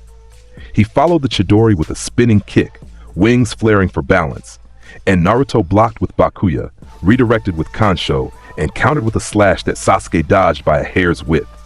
They clashed on the waterfall's edge. Sword against lightning. Red coat against black wings. The water below them churned from the shockwaves alone. Sasuke was fast. The curse mark made him faster than he had any right to be, and his Sharingan predicted Naruto's sword trajectories with the precision of a targeting system. He weaved through Kansho and Bakuya's strikes, countering with palm thrusts charged with Chidori current, every movement carrying lethal intent. But Naruto had fought servants. He had fought Saber, the king of knights, the most perfect swordswoman in human history, wielding Excalibur, moving at speeds that made Junin look stationary. He had fought Lancer, Kuchilin, whose Geibolg reversed causality to guarantee a lethal hit. He had fought Berserker, Heracles, 12 lives, each one harder to take than the last, a mountain of muscle and madness that swung a stone pillar like a toothpick. Sasuke was fast. Sasuke was talented. Sasuke was, by any reasonable measure, a prodigy among prodigies. He was so far beneath Naruto's ceiling that the comparison barely existed. Naruto deflected the third black Chidori with Kansho's flat, pivoted around Sasuke's lunge, and drove a knee into his ribs that sent the Uchiha crashing into the waterfall's spray. Sasuke burst from the water, wings spread, eyes blazing, and launched a fire-style jutsu enhanced by curse mark energy, a massive fireball that dwarfed his old academy technique by an order of magnitude. It screamed across the gap, heat distorting the air, large enough to swallow a house. Naruto raised his hand. Ro-Ayas. 3 petals bloomed, the fireball hit them and died. Sasuke snarled. He formed more hand signs. Fire-style, dragon flame jutsu. A concentrated lance of fire, tighter, hotter, meant to pierce. Naruto batted it aside with Bakuya's flat. The force redirected the flame into the cliff face, where it scorched stone and left a glowing crater. Is this it? Naruto asked. His voice was calm, quiet, almost sad. Is this all the curse mark gives you? I'll kill you! Sasuke charged again. Black Chidori in both hands now, dual lightning blades, screaming with the full power of the curse mark's second stage. He was faster than ever. The wings gave him aerial mobility. The Sharingan gave him predictive advantage. The curse mark gave him raw power beyond his body's natural limits. It still fell short. Naruto met him in the center of the waterfall's basin. Kansho, Bakuya, throw, trace, replace. Crane wing 3 realm. The twin blades flew, one left, one right, curving through the air, drawn to each other through Sasuke's center. He dodged one, blocked the other with a Chidori-charged forearm, and the blades magnetized through his position, slicing his wing membranes. He stumbled. A new pair was already in Naruto's hands. He pressed the advantage, a flurry of strikes so fast the swords blurred, each one precise, each one aimed at openings the Sharingan could see, but Sasuke's body couldn't react to quickly enough. One slash across the right arm, shallow, a message. One slash across the left leg, controlled, a warning. A kick to the center of mass that launched Sasuke backward into the shallow water, skipping twice before he caught himself. Sasuke rose, bleeding, breathing hard, curse mark pulsing, and looked at Naruto with an expression that was equal parts fury and despair. "Why?" he gasped. "Why are you so far above me? What did you do? What sacrifice did you make? What's your secret?" Naruto looked at him. His childhood teammate, his rival, though he'd never sought one. The boy who wanted to be strong enough to kill his brother, who was willing to sell his soul for the power to do it, who stood here at the valley where legends had clashed and believed, truly believed, that strength was something you could buy from a snake in a dark room. He lowered his swords. "I'll show you," he said. He planted Kansho and Bakuya in the water at his feet. He closed his eyes. He breathed, and then he spoke. "I am the bone of my sword." The air pressure dropped. The waterfall stuttered. The water actually hesitated, as if the world itself had taken a breath. The temperature shifted, rising, and the mist that hung over the valley burned away in an instant. Sasuke felt it. Something was changing, something fundamental. The very fabric of reality was warping around the boy in the red coat, and every instinct Sasuke had, shinobi training, Sharingan analysis, the curse mark's animal awareness, screamed at him to run. He couldn't move. "Steel is my body, and fire is my blood." The ground beneath Naruto's feet cracked. Blue light bled from the fractures, lines of energy spreading outward in geometric patterns, ancient patterns, sigils and circuits that had nothing to do with chakra seals and everything to do with a magic system from another world entirely. Sasuke's Sharingan spun wildly. It was trying to copy, trying to analyze, trying to make sense of what it was seeing. It failed. The energy was foreign. The technique was alien. Whatever was happening existed beyond the Sharingan's capacity to record, and the eyes spun and returned nothing. "I have created over 1,000 blades." Fire erupted along the water's surface, blue and white, cold hot, spreading in a ring from Naruto's position outward. The water evaporated. The stone beneath it glowed. The air shimmered with heat that carried the unmistakable pressure of a world trying to overwrite the one that existed, unknown to death, nor known to life. The sky changed. Above the valley of the end, the blue sky cracked like glass, and behind it, behind reality, Sasuke could see something. Gears. Massive, interlocking gears, turning slowly in a sky that was the wrong color, beneath clouds that looked like smoke from a forge that had burned forever. Sasuke's knees buckled. He dropped to the water's surface, held up only by the shallow water and his locked legs, and stared upward with wide, terrified, Sharingan eyes at a sky that was no longer his sky. Have withstood pain to create many weapons. The ground erupted. Swords. Everywhere. Swords driving up through the water, through the stone, through the earth itself. Thousands of them. Tens of thousands. An endless forest of blades stretching from the valley floor to the horizon in every direction. Every size, every shape, every era. Katanas and long swords and rapiers and claymores and scimitars and blades that had no names in any language Sasuke knew. They rose from the earth like tombstones in an infinite graveyard, and each one hummed with its own history, its own legend, its own weight. Yet those hands will never hold anything. Naruto opened his eyes. They blazed, silver gray, ancient, carrying the full depth of a man who had lived and died and lived again, who had stored the memory of every sword he had ever touched inside a world that existed inside his soul, who was now pulling that world out and laying it over reality like a second skin. The valley of the end was gone. In its place, a wasteland, red earth, cracked and scorched, stretching to every horizon under that impossible sky of interlocking gears. The air tasted like iron. The ground was warm. And everywhere, swords stood driven into the earth, as far as the eye could see, an infinite armory laid out under an industrial sky. So as I pray, Naruto raised his hand. Unlimited blade works. The reality marble completed, the world was his. Sasuke knelt in the dirt of another dimension, surrounded by swords that went on forever, under a sky that churned with gears and smoke, and his Sharingan saw everything and understood nothing. His curse mark, which had been screaming with power moments ago, went quiet. In this place, in Naruto's world, even Orochimaru's borrowed strength felt small. "What is this?" Sasuke whispered. "This is me," Naruto said. He stood in the center of the infinite field, red coat moving in a wind that existed only here, and his voice carried across the wasteland with the weight of a confession spoken to the sky. "This is what I am. Every sword I've ever seen, every blade I've ever traced, every weapon from every legend across every lifetime. They're all here. They've always been here." He walked through the infinite field, and as he passed the swords, they resonated. A low hum that built into a chorus, a song of steel and fire, and the memory of a man who had become his weapons because he had nothing else left to become. "This is my answer to your question, Sasuke. You asked what my secret was. You asked what sacrifice I made."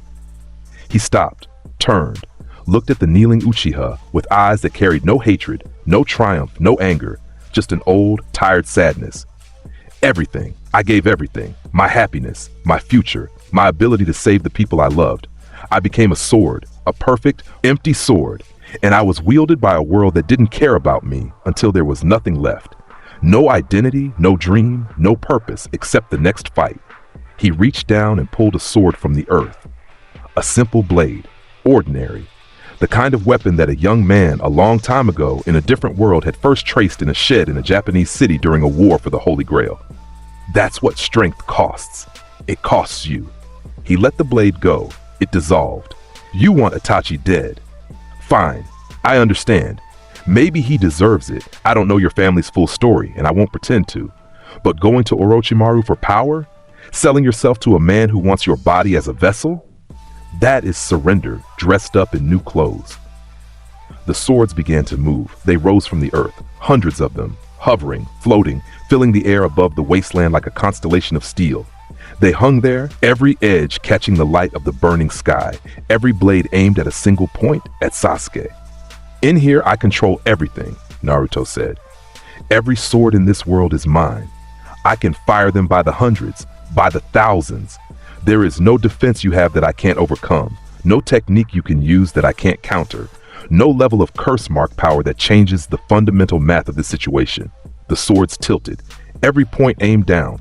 "You lose, Sasuke, completely, absolutely. And you were always going to lose because you came here looking for a fight, and I came here to bring you home." The swords fell, a rain of steel. They fell like a monsoon, hundreds of blades descending from the rust-colored sky, each one aimed with the precision of a guided missile. They punched into the earth around Sasuke in a perfect circle, each sword embedding itself inches from his body, forming a cage of blades so tight he couldn't extend his arms. Every one of them missed him. Every single one. Sasuke flinched. His curse mark pulsed.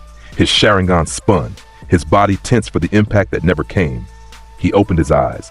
He was surrounded by swords, encased in steel.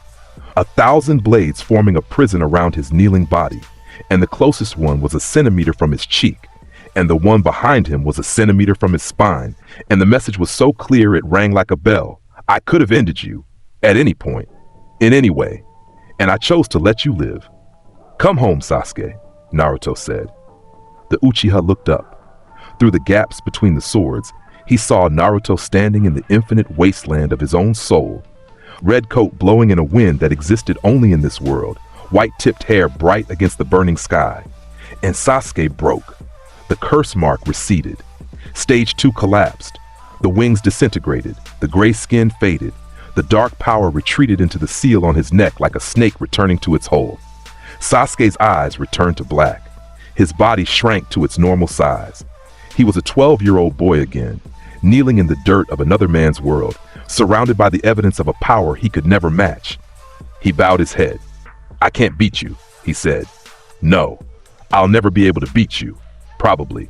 A silence, long, heavy, full of things that needed saying and probably never would be. "Then how am I supposed to get strong enough?"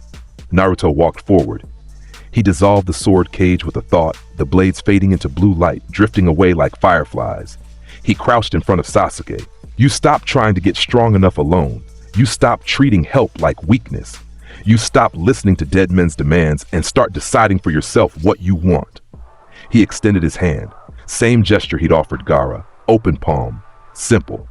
Come home. We'll figure it out. Sasuke stared at the hand. 10 seconds. 20. A minute. He took it. The reality marble shattered. Unlimited blade works dissolved. The swords sinking into the earth, the gears fading from the sky, the red wasteland blurring and peeling away like a painting left in the rain.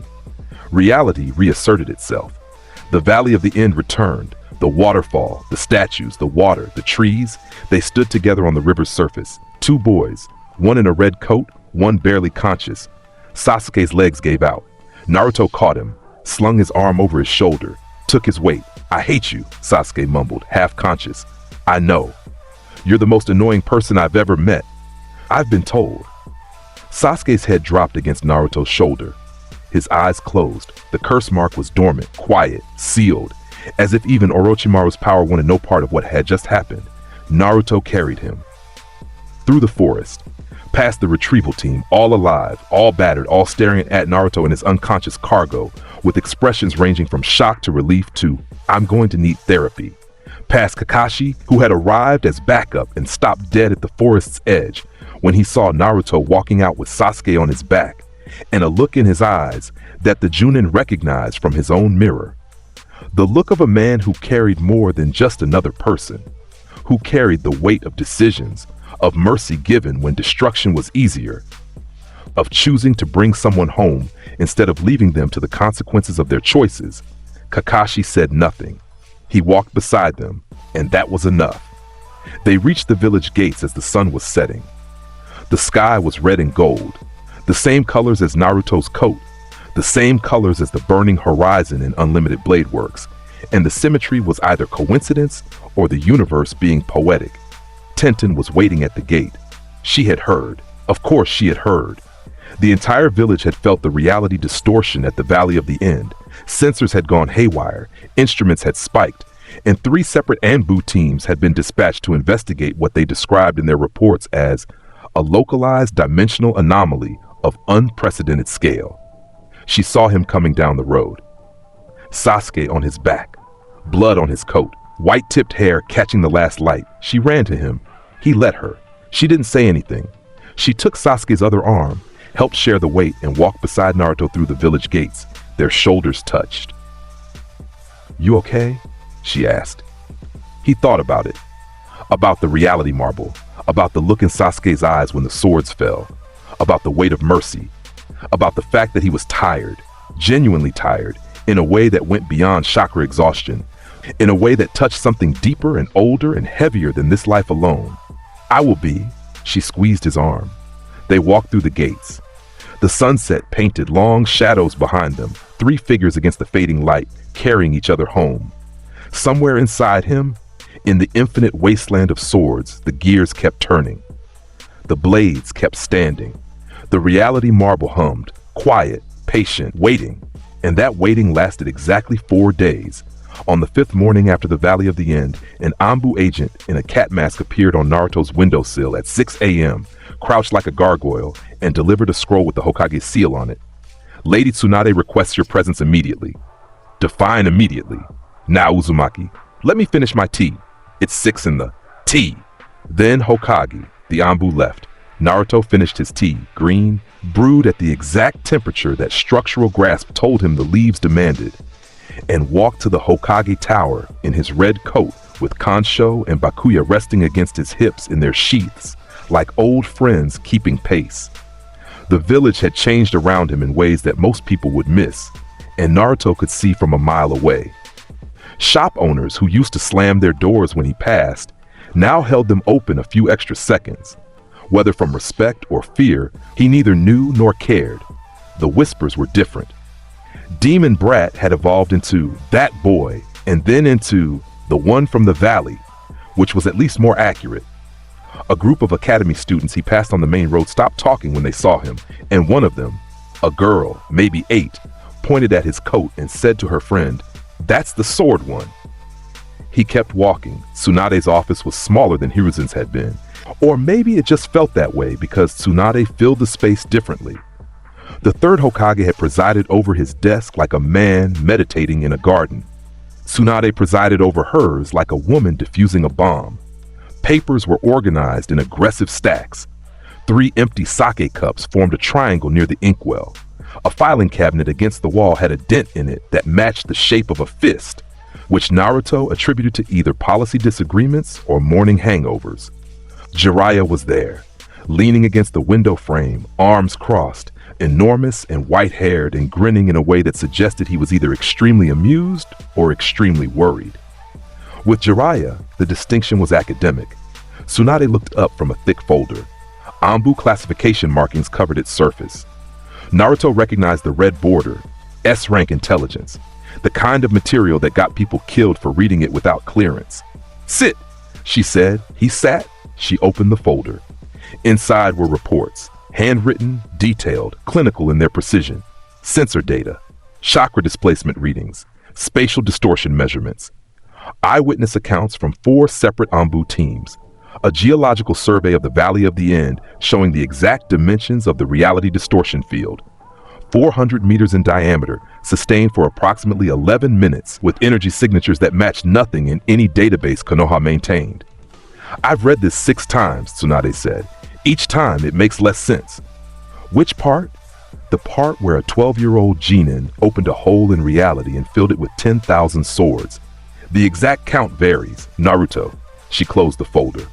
Her brown eyes were hard, direct, and tired in the way that only people who have lost everyone they loved and then been put in charge of a village full of strangers can be tired. "What is unlimited blade works?" Naruto studied her. He ran structural grasp without thinking. Her posture, her muscle tension, the micro-expressions around her eyes. She was afraid. She was hiding it well, but she was afraid because she had read those reports and understood what they meant. The boy sitting across from her commanded a power that existed outside every framework she understood, and she needed to know if it was pointed at her village or away from it. Fair enough. "A reality marble," he said. "My inner world, externalized. A bounded field that overwrites the existing world with one generated by my soul. Inside it, I have access to every weapon I have ever analyzed. Every sword, every spear, every blade from every origin. I can produce them, control them, fire them, and sustain the field as long as my energy holds.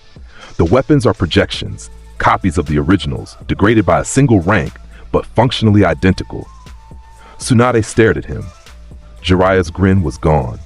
He had pushed off the window frame and was standing straight, which Naruto recognized as the posture of a man taking something seriously for the first time in the conversation.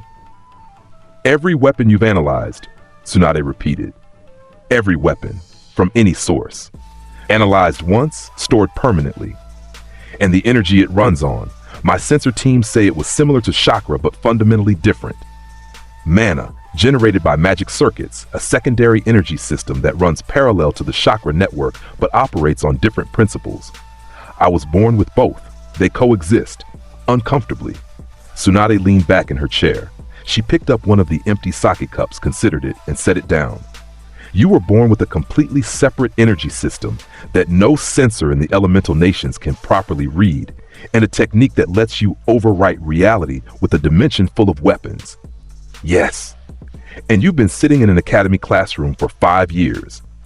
The curriculum could use improvement, but yes." A silence settled over the office. Jiraiya broke it by laughing, a deep, genuine sound that shook his shoulders. "Kid," the Toad Sage said, "you are the single most ridiculous thing I have encountered in a career that includes a talking toad the size of a building. I appreciate the perspective." Tsunade picked up the sake cup again. This time she poured from a bottle that appeared from a desk drawer with the practiced ease of long habit.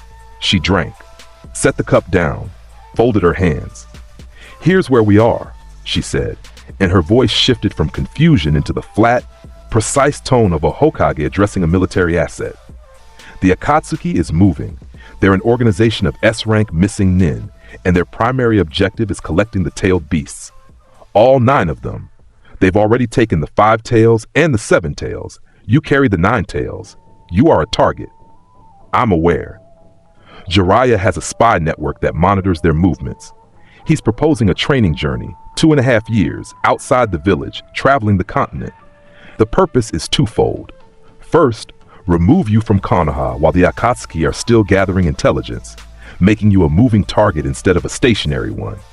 Second, give you time to develop your abilities in an environment where you won't accidentally demolish a training ground.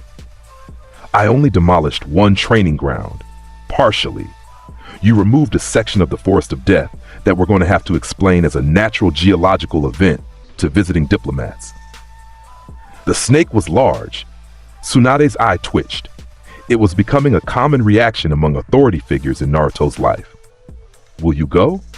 she asked. Naruto considered it. The tactical logic was sound. The Akatsuki's threat profile was real, and 2.5 years of dedicated development would expand his arsenal significantly. He had been refining weapons within a limited set since arriving in this world.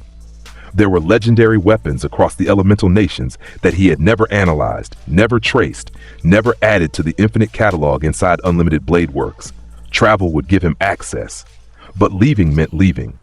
The village, the people, the person. "On my terms," he said. "Name them." "I choose my training focus. I am not interested in learning chakra-based techniques. My development is in projection, structural analysis, and the refinement of broken phantasm deployment."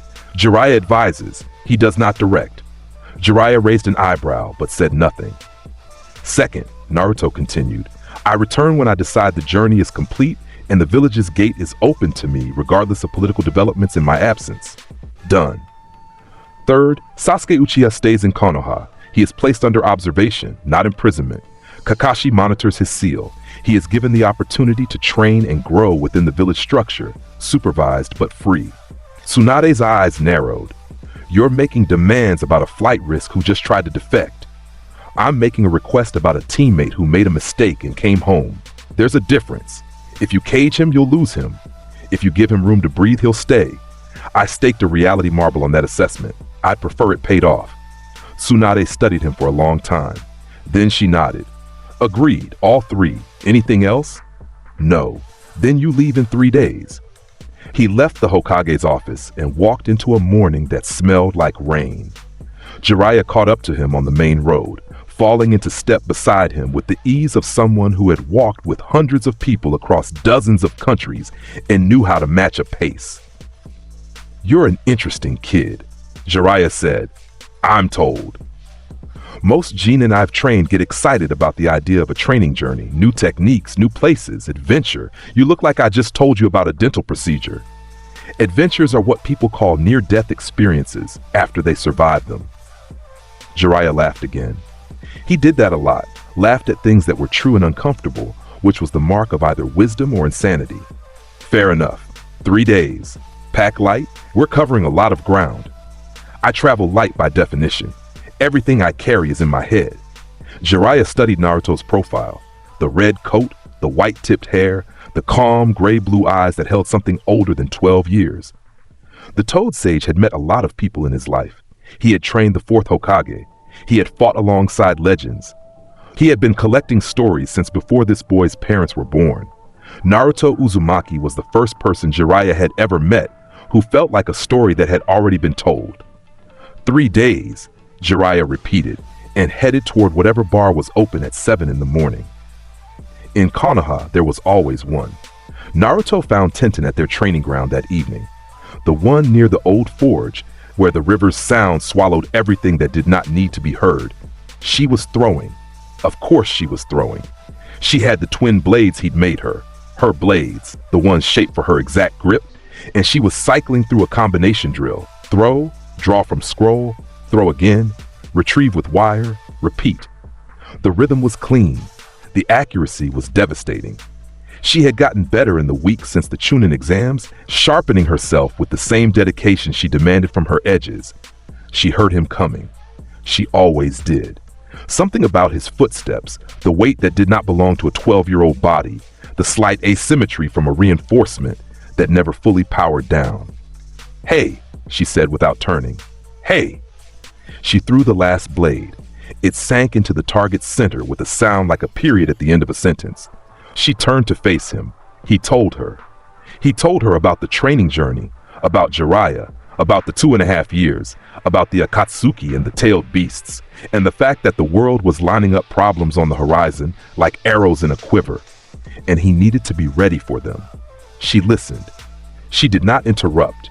She did not ask him to stay, because Tintin understood weapons, and she understood the people who carried them, and she knew that a blade kept in its sheath too long lost its edge. When he finished, she was quiet for a moment. Then she walked to the target, pulled her blade free, and turned it in the evening light. 2.5 years, she said. Give or take. That's a long time. It is. She sheathed the blade. Her eyes found his, brown and steady and warm in a way that he had spent an entire previous lifetime failing to earn from anyone. Then I'll be stronger when you get back, she said. Strong enough that you'll actually have to try when we spar. You already make me try. Liar. But she smiled. The private one, the one that was just for him, that she kept behind the confidence and the precision and the weapons-grade composure. She stepped forward and hugged him. He stood very still for exactly 1.5 seconds, the time it took for every defensive instinct he'd carried across 2 lifetimes to recognize that this was not an attack. And then he raised his arms and hugged her back. She was warm. She smelled like metal polish, and the jasmine shampoo she thought nobody noticed she used. Her head fit exactly under his chin, and he filed that information alongside the structural composition of Excalibur and considered it equally important. Come back, she said into his coat. I will. She pulled back. Her eyes were bright but dry. She would not cry. He would not expect her to. And bring me something good, she added. A weapon I've never seen, something legendary. I'll see what I can find. She punched his shoulder. Light, familiar, an impact that carried more meaning than most people's speeches. He left. She watched him go. The river kept running. The forge kept humming.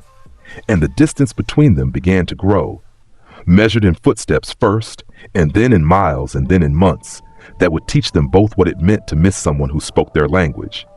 3 days later, Naruto stood at the village gate at dawn with a small pack on his back and the entirety of Unlimited Blade Works humming in his soul. Jiraiya arrived 5 minutes late, which by the standards of Konoha Shinobi was practically early. Ready? The Toad Sage asked. I was ready before you were born. Cute. Let's go. They walked. The training journey lasted 2 years, 7 months, and 11 days. In that time, Naruto Uzumaki visited 14 countries, analyzed 347 weapons he had never previously encountered, ate ramen in 26 different villages, and judged every single bowl against Ichiraku's standard, and spent approximately 4,000 hours in focused meditation inside Unlimited Blade Works, expanding and refining the infinite field that was his soul. Jiraiya had expected a lot of things from this trip. He had trained the 4th Hokage, Minato Namikaze, the Yellow Flash, the fastest shinobi who ever lived. He knew what prodigy looked like. He thought he was prepared. He was wrong. On the first morning, somewhere in the forests between Fire Country and River Country, Jiraiya woke to find Naruto sitting cross-legged on a boulder, eyes closed, blue light flickering between his fingers. In front of him, arranged in a perfect arc, were 12 swords, each one different, each one glowing faintly, each one so finely crafted that the morning dew on their blades caught the light like diamonds. What are those? Jiraiya asked, rubbing sleep from his eyes. Morning exercises. Most people stretch. I stretch my arsenal. Jiraiya picked up one of the swords, a European-style longsword, straight-edged, cross-guarded. He was no weapon specialist, but he had carried blades his entire career, and the balance in this one was perfect. It sat in his hand like it wanted to be there. You made this. Just now. 20 minutes ago. It's the 6th iteration. The first 5 had a micro flaw in the tang. A micro flaw. The grain alignment was off by 0.3 degrees, unacceptable for a weapon of that lineage. Jiraiya set the sword down carefully, the way a person sets down something they suspect might be more valuable than everything they own. Kid, I'm going to be honest with you. I came on this trip planning to teach you things. I'm starting to think I'm here to take notes. You can teach me plenty. Your spy network has access to information about weapons across the continent that I've never had the chance to analyze. Every legendary blade, every historical artifact, every storied weapon in every hidden village's vault, those are data points I need. You want me to be your weapons encyclopedia. I want you to be my guide. You know this world better than I do. Where things are, who has them, what legends persist. Jiraiya studied the boy, the red coat, the white-tipped hair that had gotten whiter since the valley, the calm, depthless eyes that held something ancient. All right, the sage said. I know a place in the land of iron where they keep a vault of samurai weapons dating back 600 years. Some of them have histories that would make your eyes pop. My eyes are difficult to impress, but I'm willing to be surprised. They move through the world like a mismatched pair of travelers in a story nobody would believe. Jiraiya, enormous, loud, shameless, stopping at every hot spring and every tavern and every attractive woman's attention span. And Naruto, who walked beside him in his red coat, like a shadow that had decided to be responsible for the shadow caster. Their dynamic developed gradually, the way all real relationships do, through friction first, then familiarity, then something that started to resemble respect. Jiraiya tried once to teach Naruto the Rasengan. Your father created it, he said, holding the spinning sphere of chakra in his palm. The most refined chakra manipulation technique ever developed. Pure shape transformation, no elemental nature compressed into. I appreciate the lineage, Naruto said. I have no use for it. It's an A-rank technique I can project a broken phantasm that removes geography from maps. The Rasengan is elegant. It is also, for my purposes, a candle next to a forest fire. Jiraiya closed his hand. The Rasengan dispersed. He looked at Naruto with an expression that mixed exasperation with something that might have been admiration. You're infuriating, you know that? I've been told, frequently, most kids would kill to learn the Rasengan. Most kids have never held Kalidbog. There was no winning an argument with someone who had an infinite armory as a counterpoint. Jiraiya accepted this, filed it under things that make this training journey unlike any other, and redirected his efforts. What Jiraiya could teach, and what Naruto could learn, was the world itself. The sage knew the elemental nations the way a cartographer knows a coastline. Every inlet, every hidden bay, every dangerous current. He knew who was where, who wanted what, who had grudges that went back generations and alliances that lasted only as long as the next payment. And he knew weapons. In the land of iron, Naruto spent 3 days in a vault containing swords that had been wielded by samurai generals across 7 centuries of war. He analyzed each one, 312 blades, each with a history written into its steel. He stood in the center of the vault with his eyes closed and structural grasp running at full power, and the information flowed into him like a river finding the sea. Every fold, every hammer strike, every hand that had ever held them. When he opened his eyes, 312 new entries existed inside Unlimited Blade Works, standing in the infinite field like soldiers called to attention. In a mountain forge in the land of Earth, he found a weapon that genuinely surprised him. A war hammer made of refined chakra-conductive ore that had been folded by Earth-style users into a composite so dense it bordered on impossible. He traced it. The projection weighed 40 kilograms. He held it in one hand, studied the grain structure, and said, "This is the first weapon in this world that I would call inspired." The smith who made it, an old woman with arms like tree trunks, overheard him and told him to get out of her shop. He left a traced kunai on her counter as payment. It was flawless. She found it the next morning and spent an hour staring at it and then locked it in her personal collection. In a hidden temple in the land of wind, Jiraiya's spy network uncovered a sword sealed behind barriers that had stood for 400 years. A blade of legend said to have been wielded by a sage who could cut through genjutsu with a single stroke. Naruto broke the seals in 40 minutes. His understanding of structural composition extended to seal arrays, which were at their core just very complex inscriptions, and analyzed the sword. It was good, very good. The conceptual weight of the weapon, the belief, the legend, the accumulated prayer of 4 centuries of reverence had settled into the steel like sediment at the bottom of a river, making it more than its physical composition suggested. This gave him an idea. Jiraiya, yeah, weapons in this world accumulate conceptual weight. The longer they're revered, the more their legends are told, the more real their special properties become. You're describing famous swords, kid. Everyone knows that. Everyone knows it as superstition. I'm telling you it's mechanics. The belief system in this world, the way chakra interacts with intent, the way nature energy flows through objects that carry significance, it creates a feedback loop. A weapon that is believed to be unbreakable becomes harder to break. A sword that is said to cut through anything gains a conceptual edge that exceeds its physical sharpness. Jiraiya sat down on a temple step. He was listening with both ears, which happened less often than he would admit. And this matters because it means I can create weapons that carry concepts, original weapons, my own. The silence in the temple was heavy. Explain, Jiraiya said. Naruto held out his left hand. Mana flowed through his magic circuits, blue light gathering between his fingers. A kunai materialized, standard issue, projected, a copy. Then he held out his right hand. Chakra flowed through his chakra network. The system that coexisted with his magic circuits in a marriage of constant friction, he brought both hands together. The kunai between them blazed. Blue light and the amber glow of chakra merged, spiraling into each other, and for 3 seconds the weapon between his hands existed in both systems simultaneously. Projected by mana, sustained by chakra, held in a space where the rules of both worlds overlapped. The kunai changed. It was still a kunai, same shape, same size, same fundamental design. But the steel was different now, denser, brighter. The edge carried a faint hum that had nothing to do with sharpness and everything to do with meaning. Naruto had poured a concept into it, a simple one, a test case. This blade severs.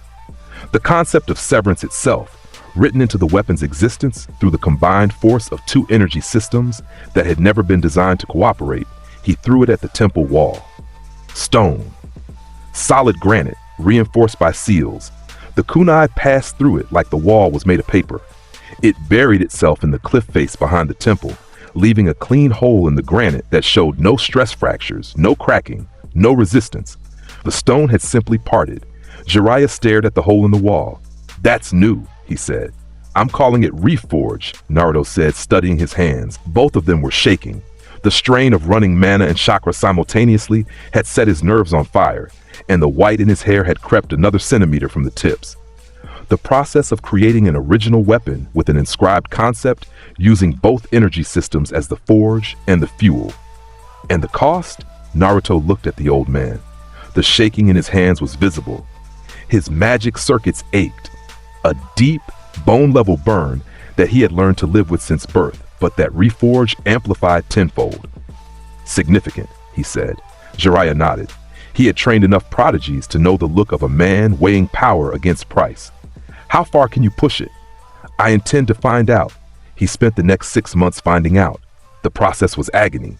Running mana and chakra simultaneously through a single projection was like forcing 2 rivers through the same pipe.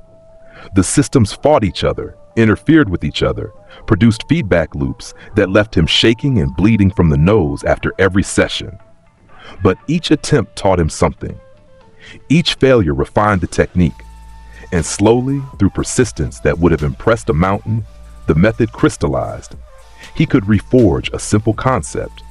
Sharpness, durability, return to wielder, in under 10 seconds. Complex concepts, sever any bond, find the target regardless of distance, cut what cannot be cut, required a full minute of sustained dual system flow and left him drained for hours afterward. The first truly original weapon he reforged was the one that mattered. He created it in the mountains north of the land of lightning. On a night when the stars were sharp and the wind carried the scent of pine and distant snow. Jiraiya was asleep by the fire. The world was quiet. Naruto sat cross-legged on the frozen ground and closed his eyes. Inside Unlimited Blade Works, he stood in the infinite field of swords under the sky of grinding gears and chose a blank space. An empty patch of scorched earth where no blade stood. He held out both hands and pulled, mana from the left, chakra from the right, both streams meeting in the space between his palms. He thought about chains. He thought about the caged bird seal on Neji's forehead, the curse mark on Sasuke's neck, the seal on his own stomach that caged a fox the size of a mountain. He thought about the world's contract that had bound EMIYA to an eternity of slaughter. He thought about every chain, every seal, every binding he had ever worn or witnessed or broken. and he forged a sword that cut them. It materialized slowly, more slowly than any projection he had ever created, because this was creation. This was new. This was something that had never existed in any world's history. A straight blade, double-edged, with a hilt wrapped in white leather and a guard shaped like spreading wings. The steel was silver bright, almost luminous, and along its length ran a single line of inscription, characters from no language that existed, words written by the forge of his soul in a grammar that belonged only to him. He named it Ame no Bakiri.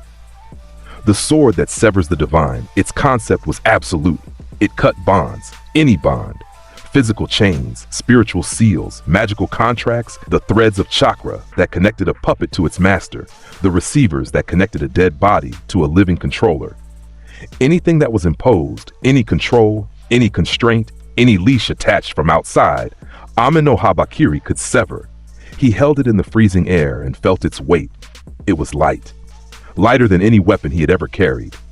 The blade hummed with the quiet confidence of a thing that knew exactly what it was for. A sword forged by a man who had been a weapon his entire existence, designed to free anyone else from ever being one. The irony was perfect. He would have smiled, except smiling still felt like a foreign language. He sealed it away inside Unlimited Blade Works, standing in its own space, the first original blade in the infinite field. Everything else was a copy. This was his kid. He opened his eyes. Jiraiya was awake, sitting by the dying fire, watching him with an expression that had lost all its usual humor. "Whatever you just made," the sage said, "the air changed when you finished it." "It did. You look like hell." Naruto wiped the blood from his nose. His hands were still shaking. The white in his hair had spread to his temples. "I feel like something less comfortable than hell. But it was worth it." "You sure about that?" "Ask me again when I use it." The months continued. They traveled, they trained, and gradually, without ceremony or announcement, Jiraiya of the Sannin stopped treating Naruto Uzumaki as a student and started treating him as an equal. It happened in pieces. The way Jiraiya stopped explaining basic strategy and started discussing advanced tactical theory. The way he shared information from his spy network without filtering it for a child's ears, because the person sitting across the campfire from him was older than any child and sharper than most adults. The way their conversation shifted from teacher-student to colleague-colleague. Two professionals discussing the state of a world that was tilting towards something dark. One night, somewhere in Rain Country, Jiraiya told him about Nagato. The fire was low. Rain hammered the canopy above them. Jiraiya stared into the flames with the expression of a man looking at something that existed 20 years in the past and still burned. "I had 3 students once," he said. "Before Minato, before you. 3 orphans in Rain Country during the last Great War, Nagato, Yahiko, and Konan." Naruto listened. He did not interrupt. Jiraiya told the story. The 3 war orphans he had trained. Nagato, a quiet boy with ring-purple eyes that Jiraiya believed to be the Rinnegan, the legendary eye of the Sage of 6 Paths. Yahiko, the leader, the dreamer, the one who wanted to bring peace to the world through understanding. Konan, the girl who folded paper into flowers and had a spine of absolute steel behind her gentle exterior. He trained them for 3 years.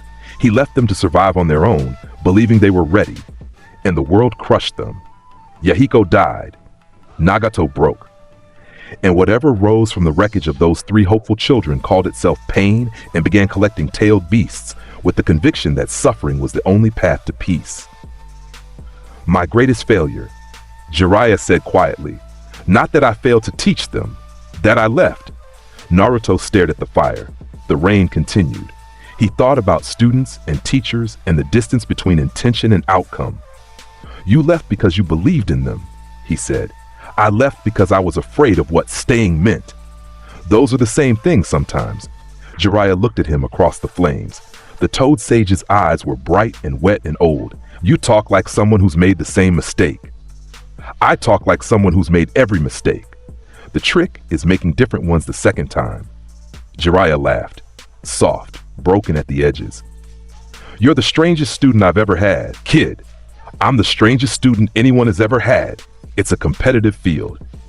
That night, lying in his bedroll, listening to the rain, Naruto filed the information about Nagato, Konan, and Yahiko into the same space where he kept the most important intelligence, the space that dealt with enemies who were also people, threats who were also tragedies.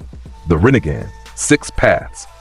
A man driven by grief who believed that pain was the answer to pain. He had met that philosophy before. He had worn it, in a way. The Counter Guardian's logic was the same arithmetic dressed in different clothes.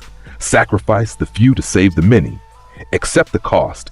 Endure the suffering because the alternative was worse. The alternative was always worse. Until someone decided it was not.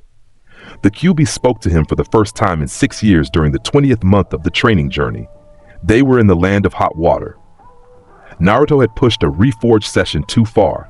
Complex concept, sustained dual system flow for 90 seconds, hemorrhaging from both nostrils. And the strain had resonated through the seal on his stomach like a tuning fork struck too hard. He found himself standing in the mindscape.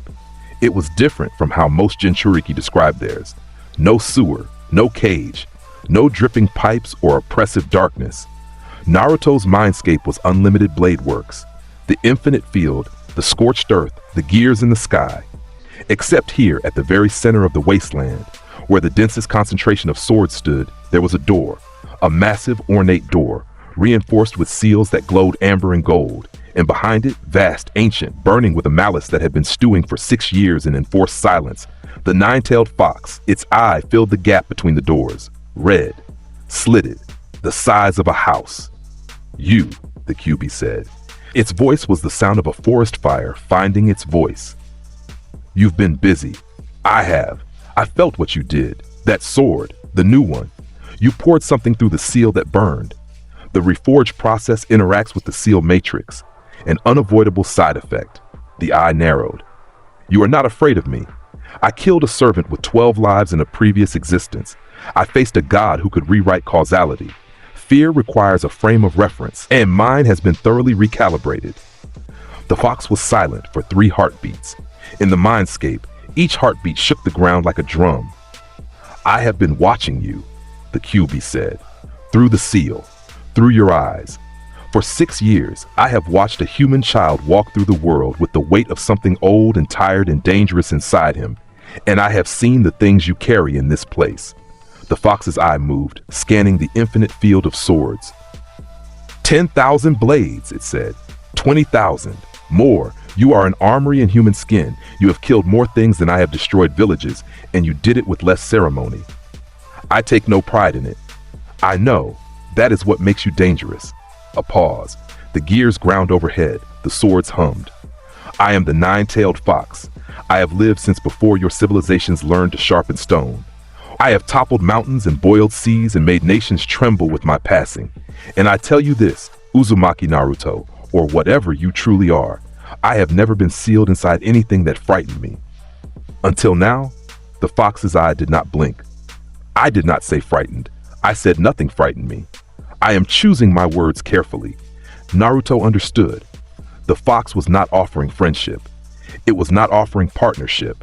It was acknowledging a reality that the human it was sealed inside was something it had never encountered, and that the wisest course of action was coexistence rather than conflict.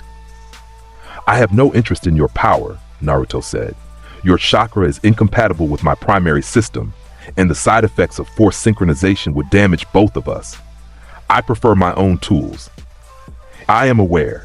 You have an entire world of tools. I am merely sealed in the basement. A reasonably spacious basement. The fox snorted. It was the closest thing to amusement Naruto had ever gotten from a natural disaster. A proposal, then, the QB said. I stay.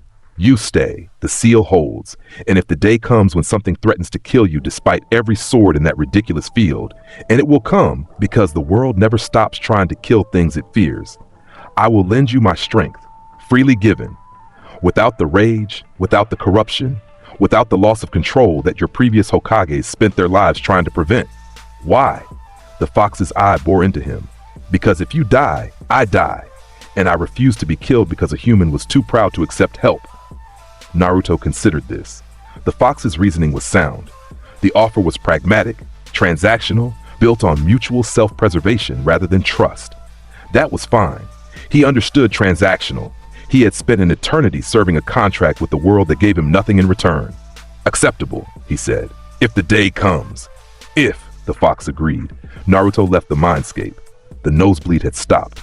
The night was quiet. Jiraiya was snoring in his bedroll, oblivious.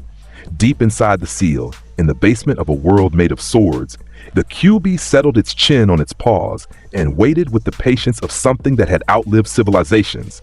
The training journey ended on a Tuesday. They returned to the land of fire on a road that wound through forests. Naruto had walked as a child, and the trees were taller, and the light was different, and everything was exactly the same and completely changed, the way home always is when you've been gone long enough to forget the smell of it. Naruto was 15, taller by 6 inches. His hair was white past the temples now. The blonde remained at the crown, but the white had claimed the sides and the back, and the effect made him look like a man wearing a young face rather than a boy growing into an old one. His red coat was the same, repaired, maintained, as much a part of him as the swords, and Kansho and Bakuya hung at his hips in their eternal partnership. His body had filled out. The reinforcement he ran constantly had shaped his muscles into something efficient and lean, the physique of a distance runner who could also punch through a wall. His eyes had gone fully gray. The blue had faded somewhere during the 20th month, replaced by a silver steel color that matched the blades he carried. He looked like what he was, a weapon wearing a person's smile, or a person wearing a weapon's calm. The distinction depended on the day.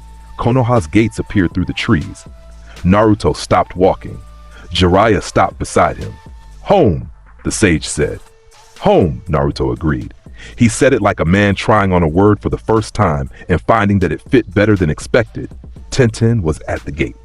She was sitting on the bench beside the guard station, sharpening a blade with a whetstone, her movements precise and rhythmic. She was 16.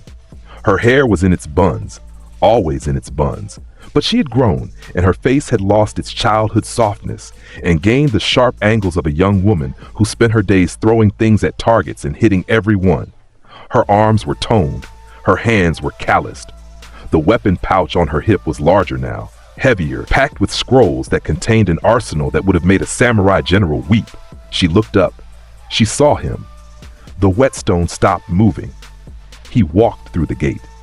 Jiraiya, reading the situation with the accuracy of a man who had written romance novels for a living, peeled off with a wave and headed toward the Hokage Tower, leaving them alone. Tenten stood. The blade and whetstone hung forgotten in her hands. Her eyes moved over him. The taller frame, the whiter hair, the same coat, the same swords, the same gray eyes that held everything and showed almost nothing. Almost nothing. Because there was something in those eyes when they found hers. A flicker, a warmth, the tiniest crack in the composure of a man who could face gods without blinking, but could not, apparently, look at Tenten without something shifting behind his ribs. "You got taller," she said. "Inevitable biological consequence of time. Your hair's whiter. Inevitable magical consequence of being me. You still talk like a textbook that thinks it's funny. Some things are constants." She set the blade down. She walked toward him. She stopped 2 feet away. The distance was charged, full of 2.5 years of absence and training and growing up, and 100 letters she had written and never sent, and 1,000 mornings she had looked at the gate and told herself she was looking at the weather. "I missed you," she said, simply, without decoration. Naruto looked at her. He looked at the calluses on her hands, new ones, harder ones. He looked at the blade she had been sharpening, one of the twin short swords he had made her, maintained to perfection, the edge still singing after 2.5 years. He looked at the way she stood, centered, balanced, the stance of someone who had been training hard enough to leave marks. "I brought you something." He said. He reached behind him and held out his hand. "Trace on." Blue light pulsed, and in his palm a weapon materialized that Tenten had never seen, a katana. But unlike any katana that had ever existed, the blade was silver white, gently curved, with a hamen line that rippled like water under moonlight.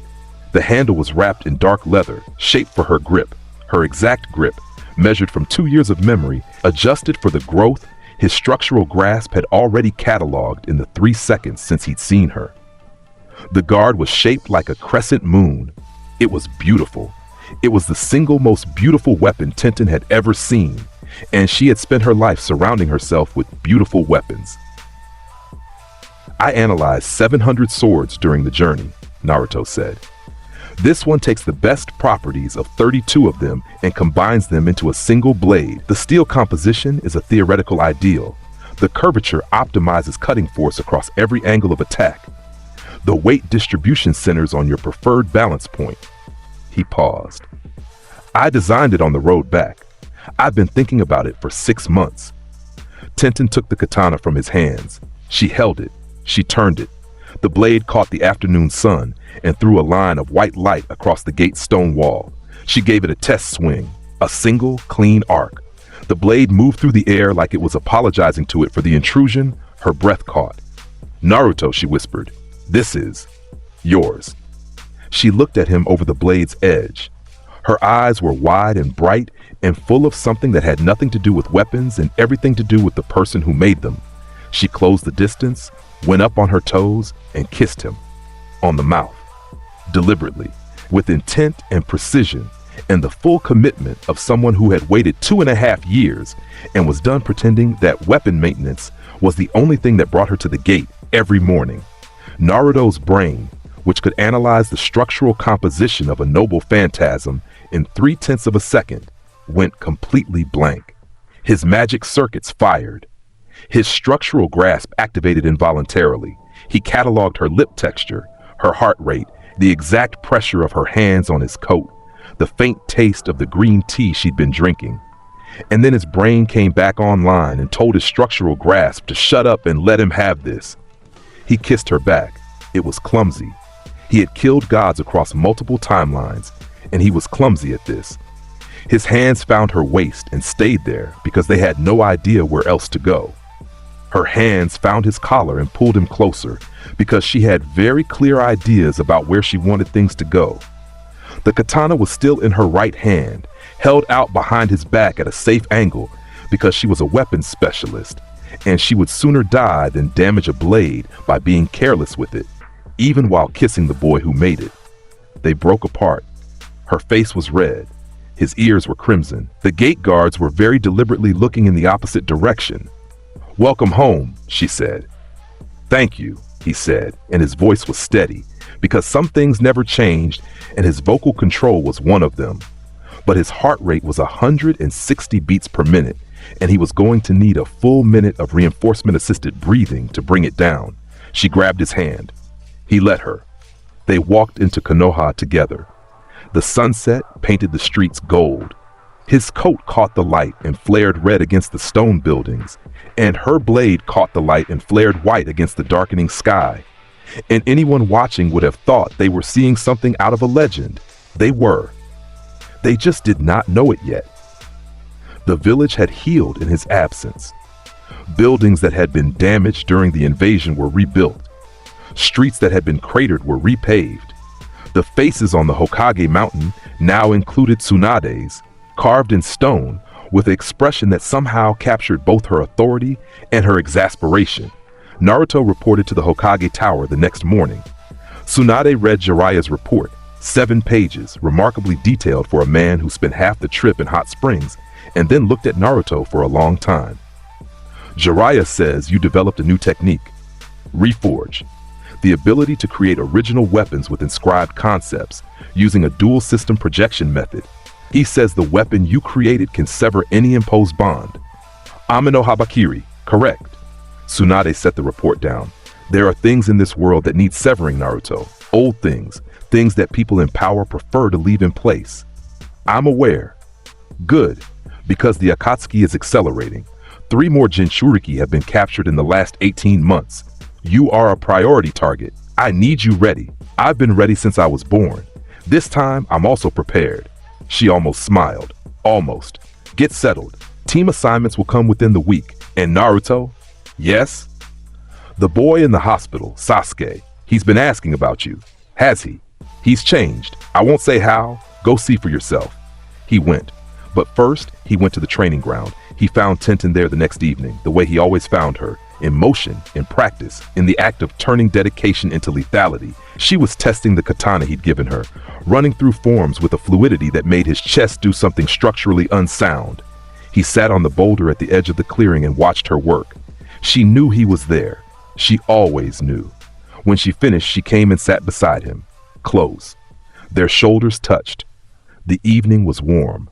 The forge across the river hummed its ancient one-note song. "I have a question," she said. "Ask." She was quiet for a moment, organizing her thoughts. Tenten did not waste words the way she did not waste throws. When she spoke, she meant every syllable. During the Chunin exams, she said, when you fought Neji, you said something to him about already living a life that was decided for you, a long one. He was still. And at the Valley of the End, the reports, the censors, the Ambu who saw the aftermath, they all said the same thing, that the space inside whatever you created was old, ancient, that it felt like standing inside something that had existed for longer than any human lifetime. She turned to face him. Her brown eyes were steady, clear, unwavering. "Who were you, Naruto, before this?" He looked at her for a long time. The forge hummed, the river ran.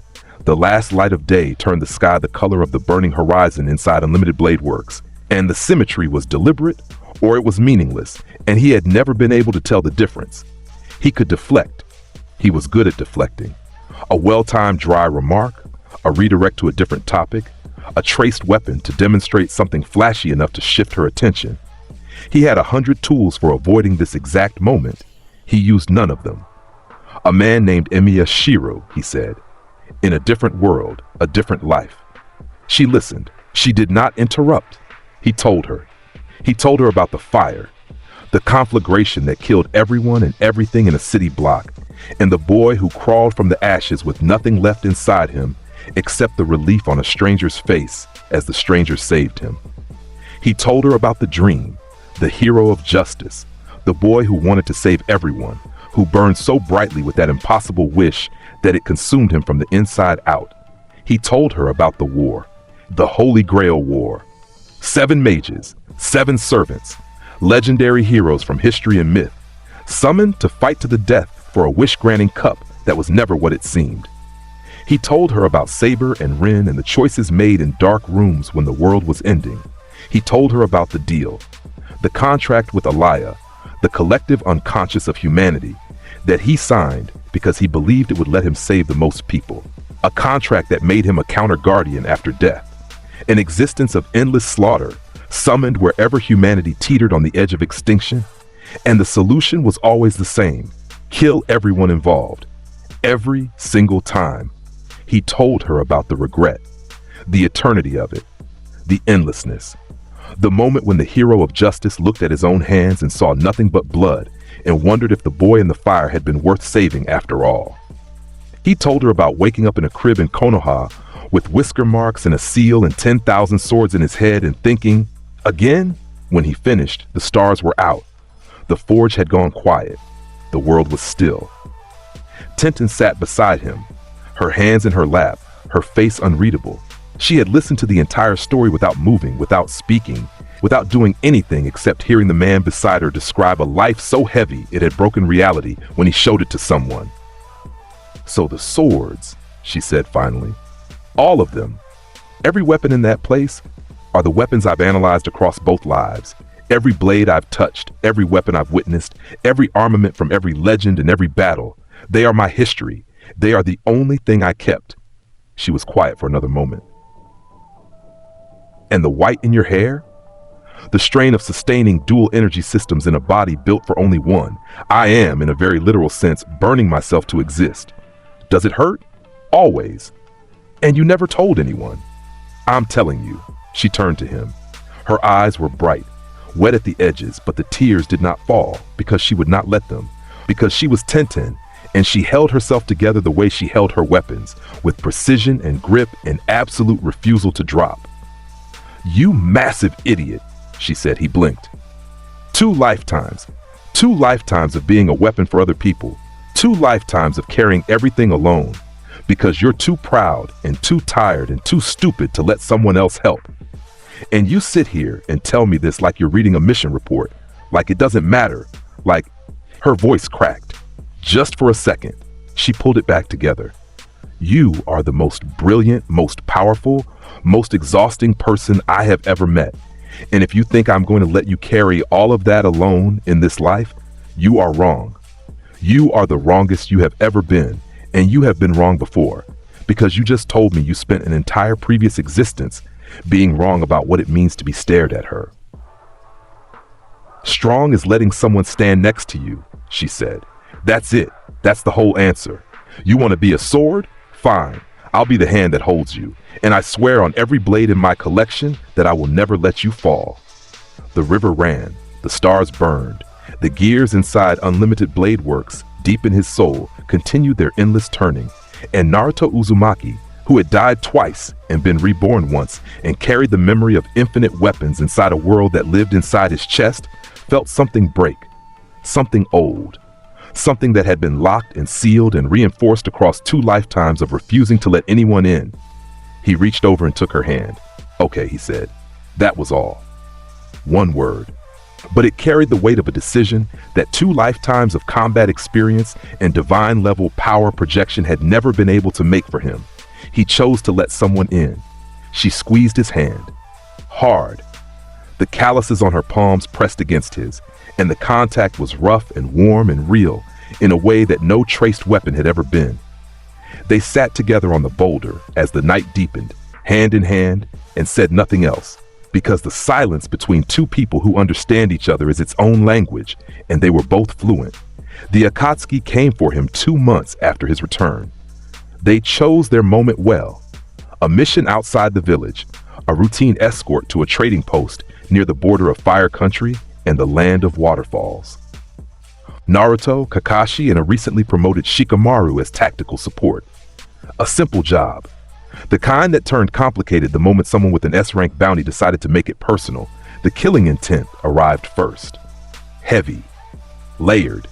2 distinct signatures, one brutish and fanatical, one ancient and cold. Kakashi's Sharingan was up before the first figure emerged from the trees. Hidan appeared on the road ahead. Silver hair slicked back, triple-bladed scythe slung over his shoulder. The Jashin medallion around his neck caught the sun and threw a circle of reflected light across the dirt road, and his grin was the grin of a man who viewed murder as a sacrament. Finally, Hidan called out, spreading his arms wide. Do you know how boring it's been waiting for you to leave that stupid village? I've been sitting in the trees for 3 days. 3! I haven't sacrificed anything in a week. Lord Jashin is getting restless. Behind them, Kakuzu emerged from the tree line, massive, masked, stitched together like a quilt made of stolen bodies. 5 hearts, 5 elemental masks, an S-rank bounty hunter who had been alive for nearly a century because he simply kept replacing the parts that wore out. Stop talking and start killing, Kakuzu said. The Nine-Tails Jinchuriki's bounty is higher alive, but I'll take dead if you make this take longer than necessary. Naruto looked at them. He ran structural grasp Hidan immortal through ritual, body sustained by the Jashin curse, a binding that tied his life force to his god's domain, making him unkillable through conventional damage.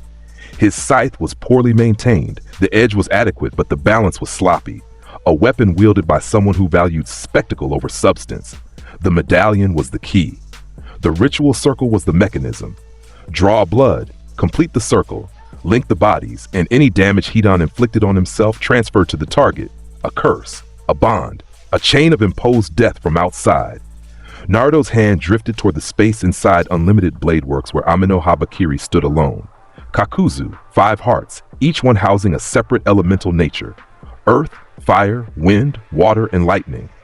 The masks on his back were each a semi-autonomous weapon, capable of independent attack, elemental release at Junin level power, and when destroyed, they took 1 heart with them. Kill all 5 hearts, kill Kakuzu, 5 kills, 1 target, simple arithmetic. Shikamaru, Naruto said without turning. Already on it. The Nara was 3 steps back, hands in a seal position, shadow stretching. Kakuzu's the tactician, Hidan's the zealot. Separate them, lock the immortal down, break the mortal. Good assessment, wrong assignment. Naruto walked forward. I'll take both. Naruto, Kakashi started. Kakashi-sensei, guard the client. If either of them gets past me, which they will not, you're the second line. Shikamaru controls the perimeter. Nobody else engages. Kakashi looked at the boy he had trained, the boy who had pinned his book to a tree, who had fought Zabuza, who had shattered reality at the Valley of the End, and made the decision that every good commander eventually makes about their most capable subordinate. He stepped back. Naruto walked to the center of the road. 20 meters from Hidan, 50 meters from Kuzu. Open ground, clear sight lines. He held out his right hand. Trace on. Kansho materialized, black, curved, perfect. He held out his left hand. Trace on.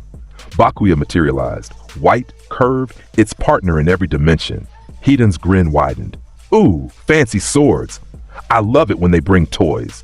Makes the sacrifice more theatrical. Your weapon's edge is dull, Naruto said. The third blade on your scythe has a stress fracture, and the chain connecting it to your hip is 2 links from failing. Hidan blinked. Also, your form is terrible. You swing from the shoulder when you should be driving from the hip. It wastes energy and telegraphs your attacks by approximately 0.4 seconds. Who the hell do you think? Naruto vanished. He crossed 20 meters in the time it takes to blink. Kansho met Hidan's scythe in a clash that sent sparks showering across the road, and Naruto was inside the man's guard before the echo faded, Bakuya slashing across the Jashine's torso in a diagonal line that should have killed any living person. Blood sprayed. Hidan staggered. The wound opened from collarbone to hip, deep enough to expose ribs, and Hidan laughed. Yes! He screamed, blood pouring from the gash. That's it! That's what I needed! Oh, Lord Jashin, this one's perfect! He swung the scythe wild and fast, going for blood. Naruto's blood, even a drop, enough to complete the ritual. The triple blades carved the air in a whistling arc. Naruto leaned backward, the blades passing a centimeter above his nose, and drove a reinforced kick into Hidan's chest that launched the immortal backward into a tree. Hidan cratered the trunk, fell, and was laughing before he hit the ground. Can you even die? Hidan asked, pulling himself up from the splintered wood. I've died twice, Naruto said. It was underwhelming. From behind, Kakuzu attacked. 4 elemental masks detached from his back and spread in a cardinal formation, north, south, east, west, each one opening its mouth to reveal a core of concentrated elemental chakra. Fire, wind, water, lightning. The 5th mask, Earth, stayed with Kakuzu's body, forming armor. They fired simultaneously, a wall of fire from the north, a hurricane gust from the south, a water cannon from the east, a bolt of lightning from the west. 4 S-rank elemental attacks converging on a single point, Naruto's position, from 4 directions at once. Ro-Ayas. The 7 petals bloomed. The flower of light erupted from Naruto's raised palm. 7 layers of divine protection, each one large enough to cover a building, arranged in a spherical formation around his body. The elemental attacks hit from every direction. Fire splashed against the first petal and died. Wind sheared across the second and scattered. Water struck the third and vaporized. Lightning crackled against the fourth and grounded out. None of them reached the 5th. Ro-Ayas held. 7 petals. The shield that covered the fiery heavens. An attack that would have killed a squad of Junin broke against it like waves on a cliff. Kakuzu stared. That shield, the old bounty hunter said slowly, that is the same defense that appeared in the Anbu reports from the Chunin exams. You read my file. Thorough. I've been alive for 93 years. I became thorough around year 40.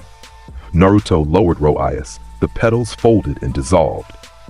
Your masks are impressive, he said. Each one operating as an independent elemental release unit, powered by a separate heart, capable of coordinated attacks from multiple angles. The tactical flexibility is genuine. But each mask is a single point of failure, protecting a single heart, and I can project weapons faster than you can reposition them. Naruto planted Kansho and Bakuya in the ground at his feet. He held out both hands, palms forward. Trace on, trace on, trace on, trace on. 4 swords materialized in the air above him. Long swords, different makes, different origins, each one traced and immediately overcharged. Mana flooded into them past the point of structural integrity. They blazed, blue-white, cracking, overloading with energy that had nowhere to go. 4 broken phantasms. He fired them. Each sword screamed toward a different mask.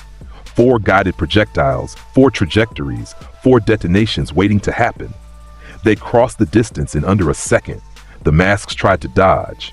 Fire rolled right, wind banked left, Water dove, lightning spiraled, the swords followed. They were locked.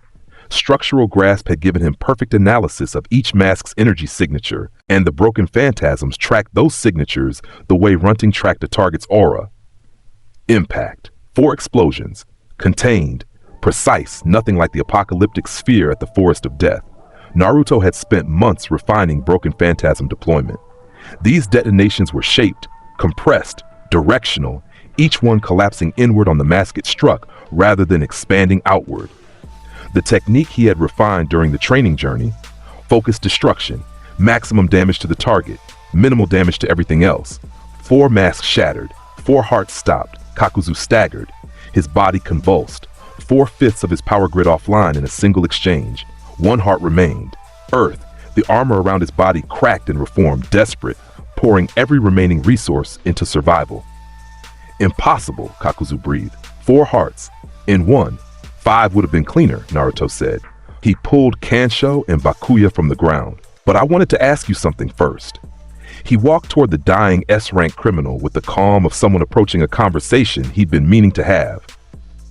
The Akatsuki, your leader, the one with the Rinnegan. Kakuzu's remaining eye widened behind his mask. Where is he? You think I'll tell you? I think you've lived 93 years because you are pragmatic above everything else. You have 1 heart left. 1, I can end this in a single step. Or you can give me something useful and I'll let the last heart keep beating long enough for you to crawl to wherever you're going.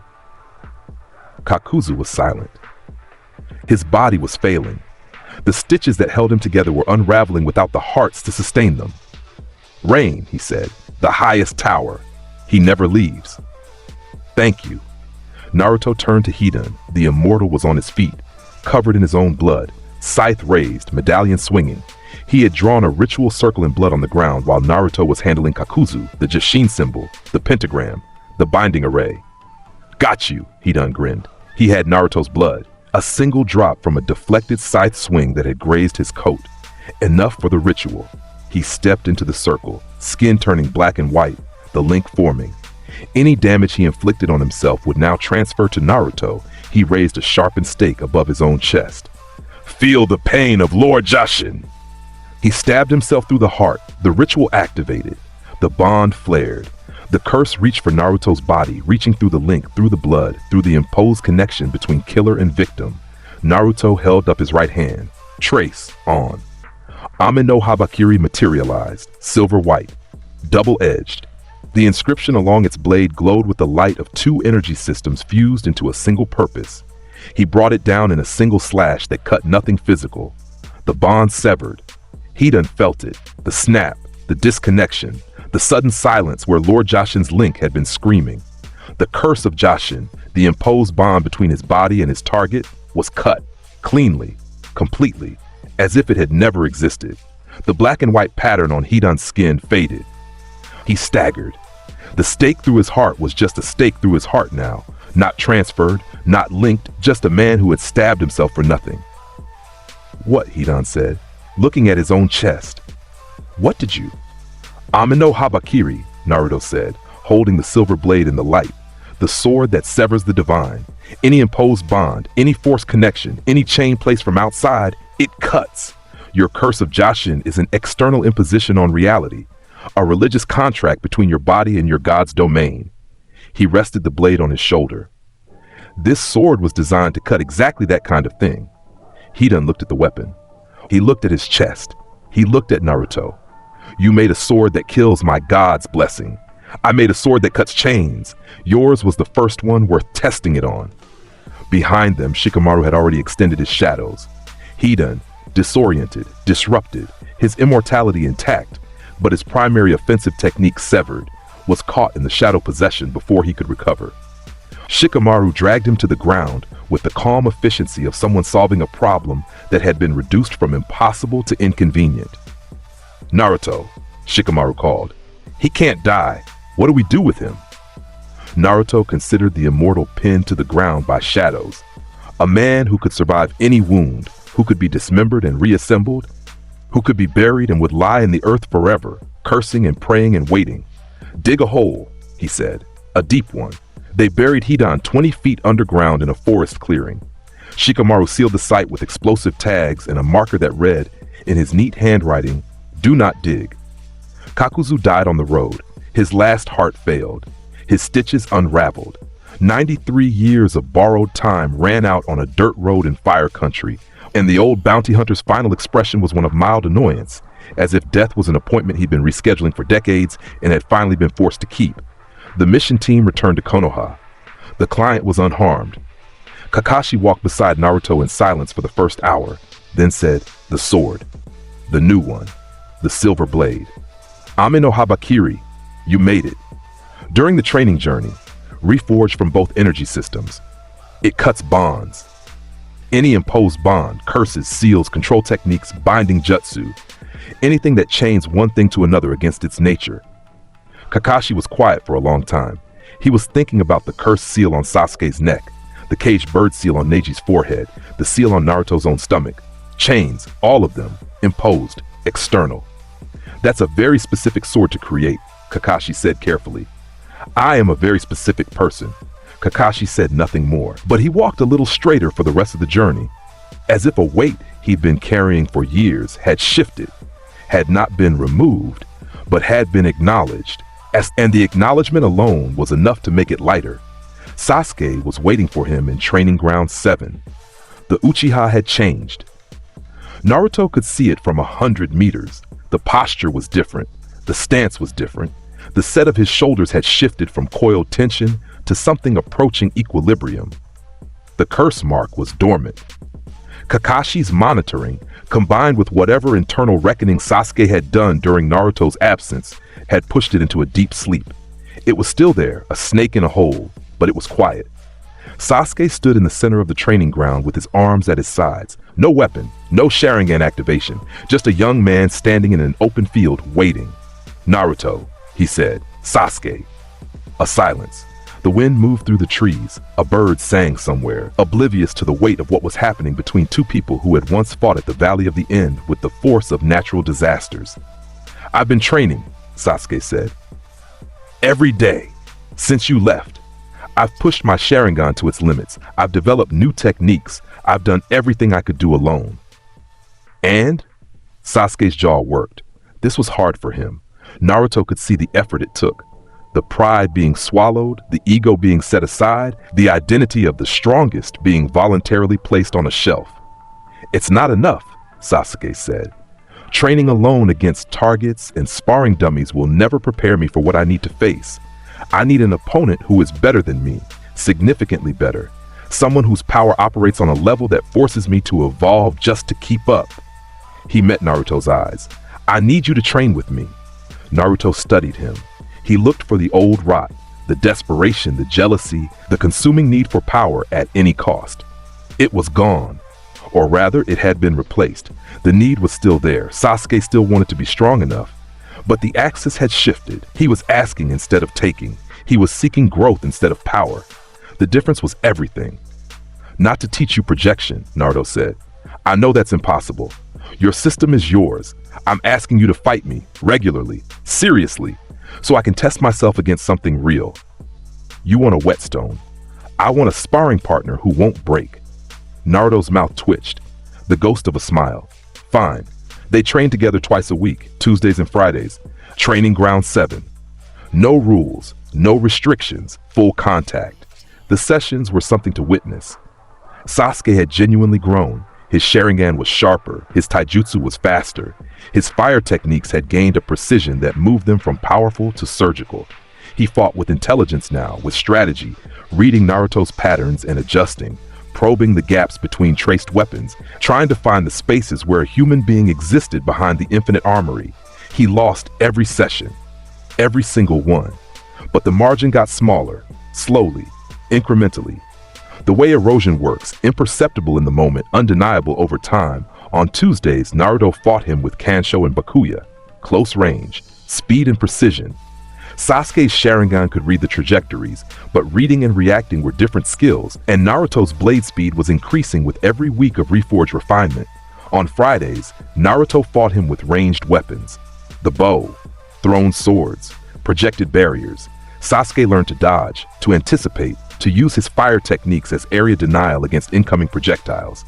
He developed a technique he called Chidori Stream, a wide-area lightning emission that could deflect incoming metal, and Naruto considered it a genuine innovation. Good, Naruto said after a Friday session where Sasuke had managed to deflect 3 arrows and close to melee range before being pinned. I still lost. You lost slower. That's how improvement works. Sasuke wiped blood from a shallow cut on his forearm, Bakuya's mark, precise and controlled. He looked at the wound and then at Naruto and said something that cost him more than any technique. Thank you. Naruto nodded. That was enough. 3 months into their training, Sasuke came to him with intelligence. Itachi has been sighted near the border of Fire Country and the Land of Water. Naruto looked at him. How do you know this? I asked Tsunade directly. I told her what I wanted and I asked for her help tracking him instead of going rogue and chasing rumors. Yes. A pause. Naruto read Sasuke's face. The tension, the control, the effort it took to do this properly. Do you want me to come? Naruto asked, Sasuke's Sharingan activated. 3 Tome, spinning. His voice was steady. Itachi is an S-rank missing nin with the Mangekyo Sharingan. I am strong enough to face him. I am realistic enough to know that a backup would improve my odds. That's a yes. That's a yes. They went together. Kakashi was assigned as mission leader. A squad of ambu shadowed them at distance. Tsunade had approved the operation with the caveat that Naruto's safety took priority over Sasuke's personal vendetta, which Sasuke accepted without argument because he was learning that cooperation was a weapon too. They found Itachi in an abandoned Uchiha safe house near the coast. He was alone. Kasame was elsewhere, deployed on a separate Akatsuki objective. Itachi sat in the safe house's main room, his Akatsuki cloak draped over a chair, his Sharingan active in the dim light. He looked like a man who had been waiting, which he had. He looked like a man who was dying, which he was. Naruto's structural grasp fired the moment they entered the room. Involuntary, constant, the analysis he could never turn off. He read Itachi's body the way he read a blade. Structure, composition, history. The cellular deterioration was advanced. His lungs were scarred, chronic, progressive, an illness that had been eating him from the inside for years. His eyes were damaged, the Mangekyo Sharingan's toll, each use burning away the vision that remained. He had months left, maybe less. This man was already dead. He was just waiting for the paperwork. Sasuke, Itachi said. His voice was quiet, flat, the voice of a man who had rehearsed this conversation 1,000 times. You've come. I've come. The brothers faced each other across the room. Naruto stood at the entrance, Kansho and Bakuya at his hips, watching with the eyes of someone who had seen 1,000 versions of this scene and knew that the truth was always uglier than the legend. The fight was brief. Itachi attacked first. Tsukuyomi, the nightmare genjutsu, the technique that compressed 72 hours of agony into a single second. The Mangekyo spun and reality warped around Sasuke like a closing fist. Sasuke broke it. His own Mangekyo, awakened during the months of training, refined through discipline rather than trauma, flared to life and shattered Tsukuyomi's framework from inside. The genjutsu collapsed. Itachi's eyes widened, the first genuine surprise he had shown. You've grown, Itachi said. You have no idea. They fought with fire and lightning and the legacy of a clan that had destroyed itself from the inside. Amaterasu, black flames that burned everything, erupted from Itachi's eye. Sasuke countered with his own Mangekyo ability, a spatial distortion that redirected the flames into the void. They clashed with taijutsu that was fast and desperate and beautiful in its precision. But Itachi was dying, and they both knew it. The fight ended when Itachi's body failed. Mid-strike, his legs buckled. Blood poured from his eyes, his mouth, his nose. The illness that had been held at bay by willpower alone broke through its last barriers and began shutting him down. System by system, he fell forward. Sasuke caught him. Listen to me, Itachi whispered, blood on his lips. There is something you need to know. He told the truth. The Uchiha massacre was ordered. The clan had been planning a coup, a violent overthrow of Konoha's government, driven by decades of marginalization and suspicion. The village elders, Danzo, Homura, Koharu, gave Itachi a choice. Let the coup happen and watch the entire clan be destroyed in the civil war that followed, including Sasuke, or eliminate the clan himself and spare his brother. Itachi chose Sasuke. He murdered his family, his friends, his parents. He carved the blood of everyone he loved into a monument to his brother's survival, and then fled, becoming the villain, becoming the monster, becoming the thing that Sasuke would hate and chase and grow strong enough to defeat. Because even in exile, even in death, Itachi was still protecting his brother the only way he knew how, by giving him a reason to live. Sasuke held his brother as the truth settled over him like ash. His Mangekyo spun, his hands shook, his entire world, the narrative of vengeance, the identity of the Avenger, the burning purpose that had driven every choice since childhood, crumbled and reformed into something infinitely more painful. His brother had loved him. His brother had always loved him. The monster had been a mask, and behind it was a boy who had been asked to choose between his village and his family, and had chosen the only option that let his brother live. Itachi died. His eyes closed. His body went still. The last Uchiha who had carried the weight of a secret that could topple a village exhaled once and was gone. Sasuke held him. Tears fell. The stoic, controlled, composed Uchiha prodigy held his dead brother in an abandoned house by the sea and wept with the full, devastating openness of someone who had just learned that everything he believed was wrong. Naruto stood at the entrance. He said nothing for a long time. Then he spoke, quietly, without approaching. He gave everything he had to protect you, the same way the people who love you always will. Sasuke looked up. His Mangekyo eyes were red and wet. The village ordered this, he said. Danzo, the elders, they made him. They made him choose. That's what power does. It forces choices on people who deserve better. I should destroy them. I should. You could. Naruto's voice held zero judgment. You have the power. You have the right. Nobody who knew the truth would blame you. A pause. But your brother killed his entire clan so that you could live. In Konoha, in the village he believed was worth dying for. If you destroy it, you erase the meaning of his sacrifice. You turn his choice into a mistake. Sasuke's breath caught. The people who ordered this will answer for it, Naruto continued. Danzo will fall. The elders will face the truth. But it happens through the system, through the Hokage, through justice instead of vengeance. Because vengeance was the sword your brother put in your hand, and the whole point, the entire point of everything he did, was hoping you'd be strong enough to put it down. The safe house was quiet. The sea sounded against the cliffs outside. Itachi's body was still. Sasuke bowed his head over his brother's chest. He stayed there for a long time. When he stood, his eyes were clear, red, Mangekyo active, but clear. Justice, he said, like he was testing the weight of the word. Justice, Naruto confirmed. They carried Itachi home. They buried him in the Uchiha compound, in a plot beside his parents. And Sasuke stood at the grave for an hour in the rain and said nothing and felt everything. Tsunade read the intelligence report about the massacre's true origins and went white. She summoned Danzo. The meeting behind closed doors lasted 4 hours and ended with Danzo's arrest, which he did not resist, because the old Warhawk recognized the expression on the Hokage's face and understood that resistance would result in something worse than a prison cell. The elders were stripped of authority. The truth was classified at the highest level, known only to the Hokage, Sasuke, Naruto, Kakashi, and the Anbu who escorted Danzo to his cell. It would emerge eventually, but on Sasuke's terms. When he was ready, justice, slow, imperfect. Riel Jiraiya left for Rain Country on a gray morning 6 weeks later. He told Naruto at dawn, standing at the village gate with a pack on his back and a grin on his face that was trying very hard to be casual and failing. Research trip, the sage said. Spy networks got a lead on the Akatsuki's base of operations. I'm going to confirm it. You're going to confront pain. Jiraiya's grin faltered. I'm going to gather intelligence. You're the worst liar I've ever met, and I have met professional liars. A silence.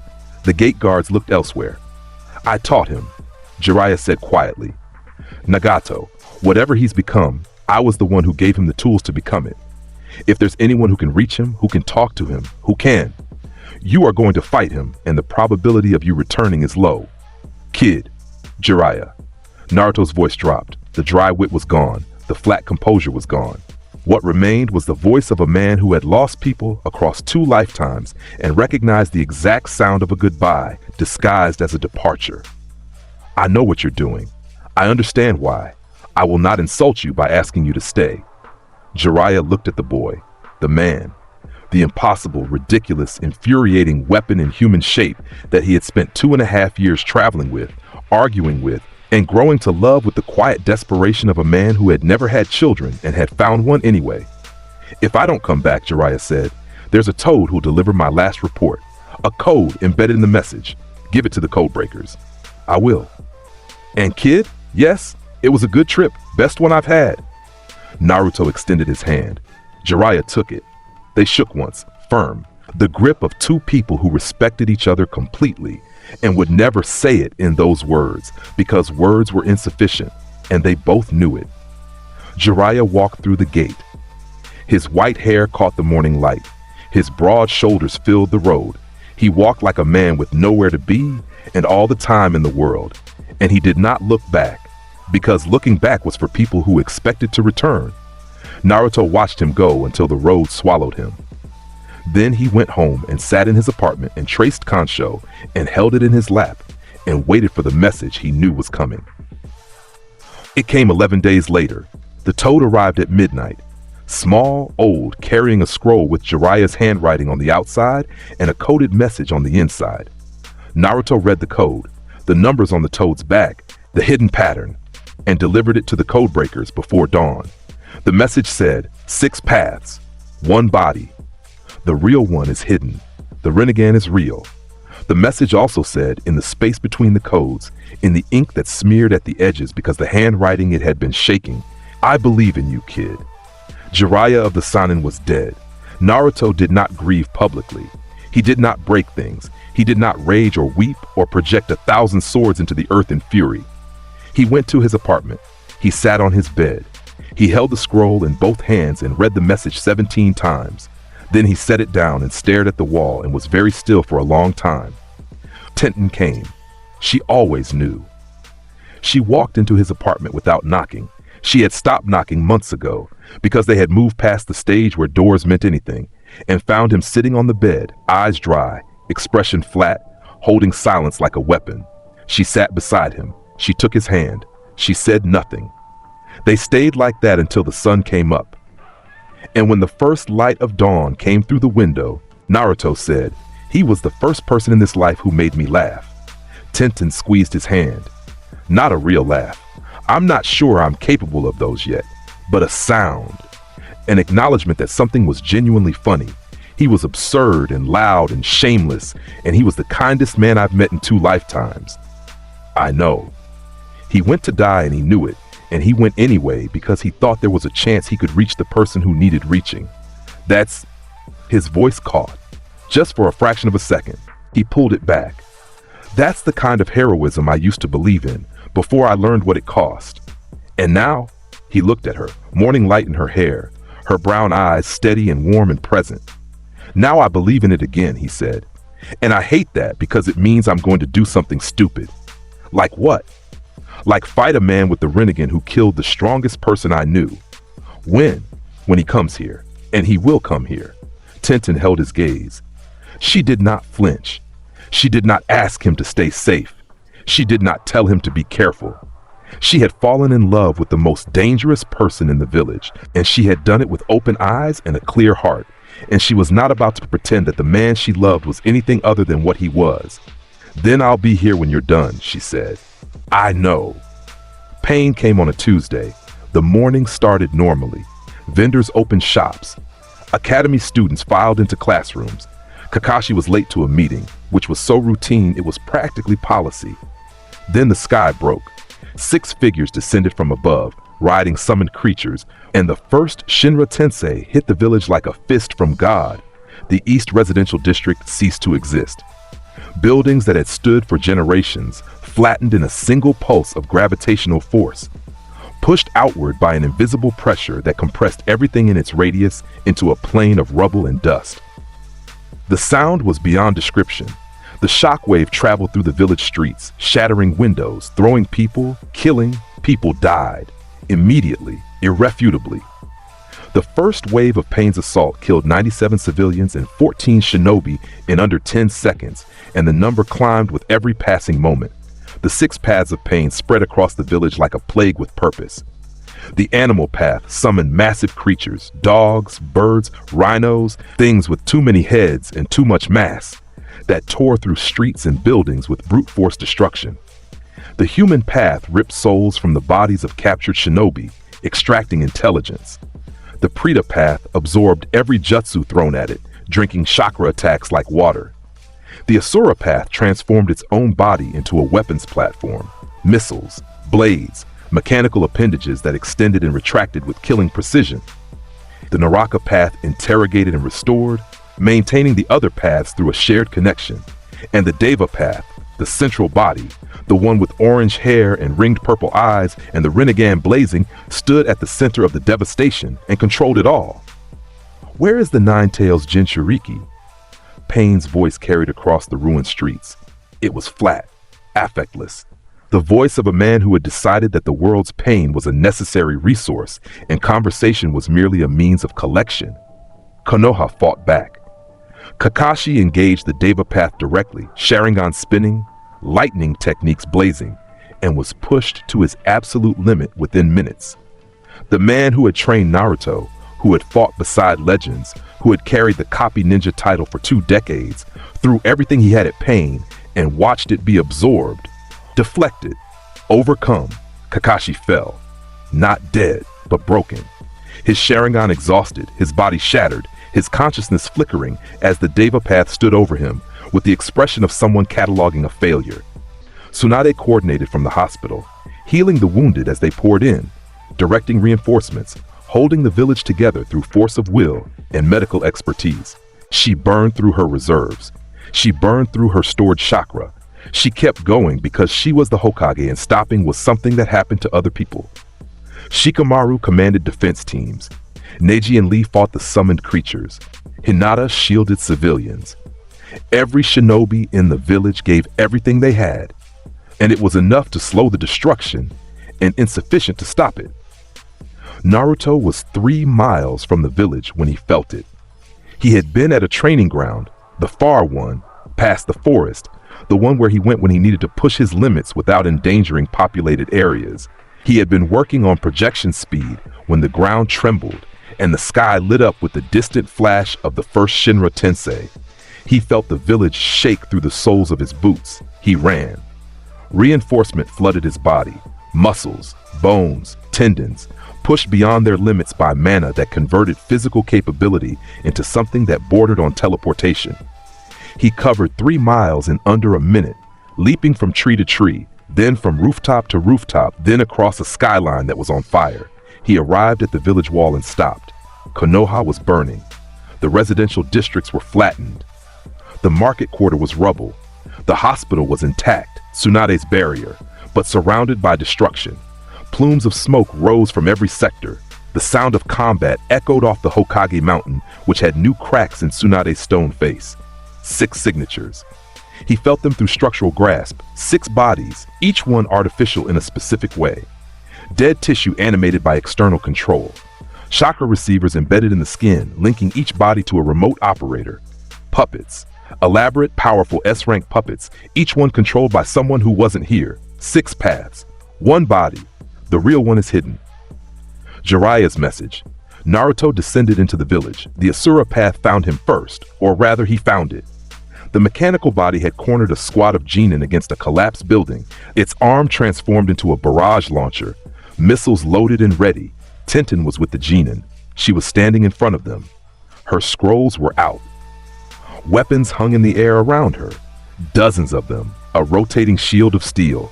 Her entire arsenal deployed in a defensive formation that was the most impressive thing she had ever done and was woefully insufficient against what she was facing.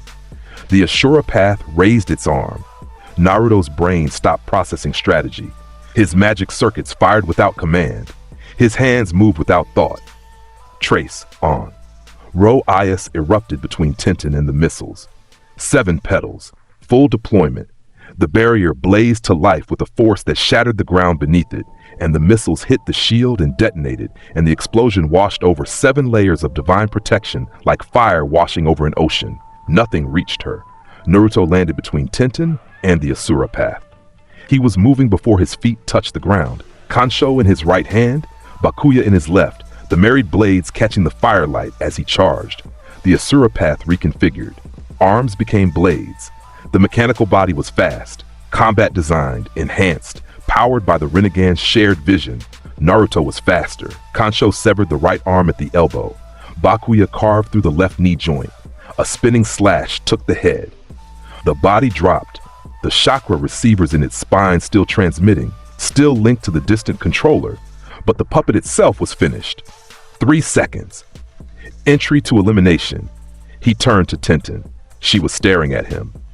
Her weapons had fallen from the air, scrolls slack, defensive formation collapsed, and she was looking at him with an expression that held everything she felt and everything she would never need to say. He had crossed 3 miles and arrived at the exact moment she needed him. He had deployed his greatest defensive technique without hesitation, without pause, without any gap between the thought and the action. Pure reflex. The deepest layer of what he was, beneath the strategy and the weapons and the infinite wasteland of swords, the layer that was just a man who refused to let the person he loved be hurt. "Are you injured?" he asked. "No." "Good." He looked at the genin behind her, scared, young, alive. "Get him to the hospital. Tsunade's barrier will hold." "Naruto, I have 5 more to deal with." She grabbed his collar, pulled him close, kissed him, fast, hard, tasting like smoke and adrenaline. "Come back to me," she said. "Always." He went. The remaining 5 paths converged on him as he moved through the village. Pain had felt the Asura path go down. The shared vision of the Rinnegan meant all 6 paths could see what anyone saw, and what they had seen was a figure in a red coat dismantling a combat-designed puppet in 3 seconds flat.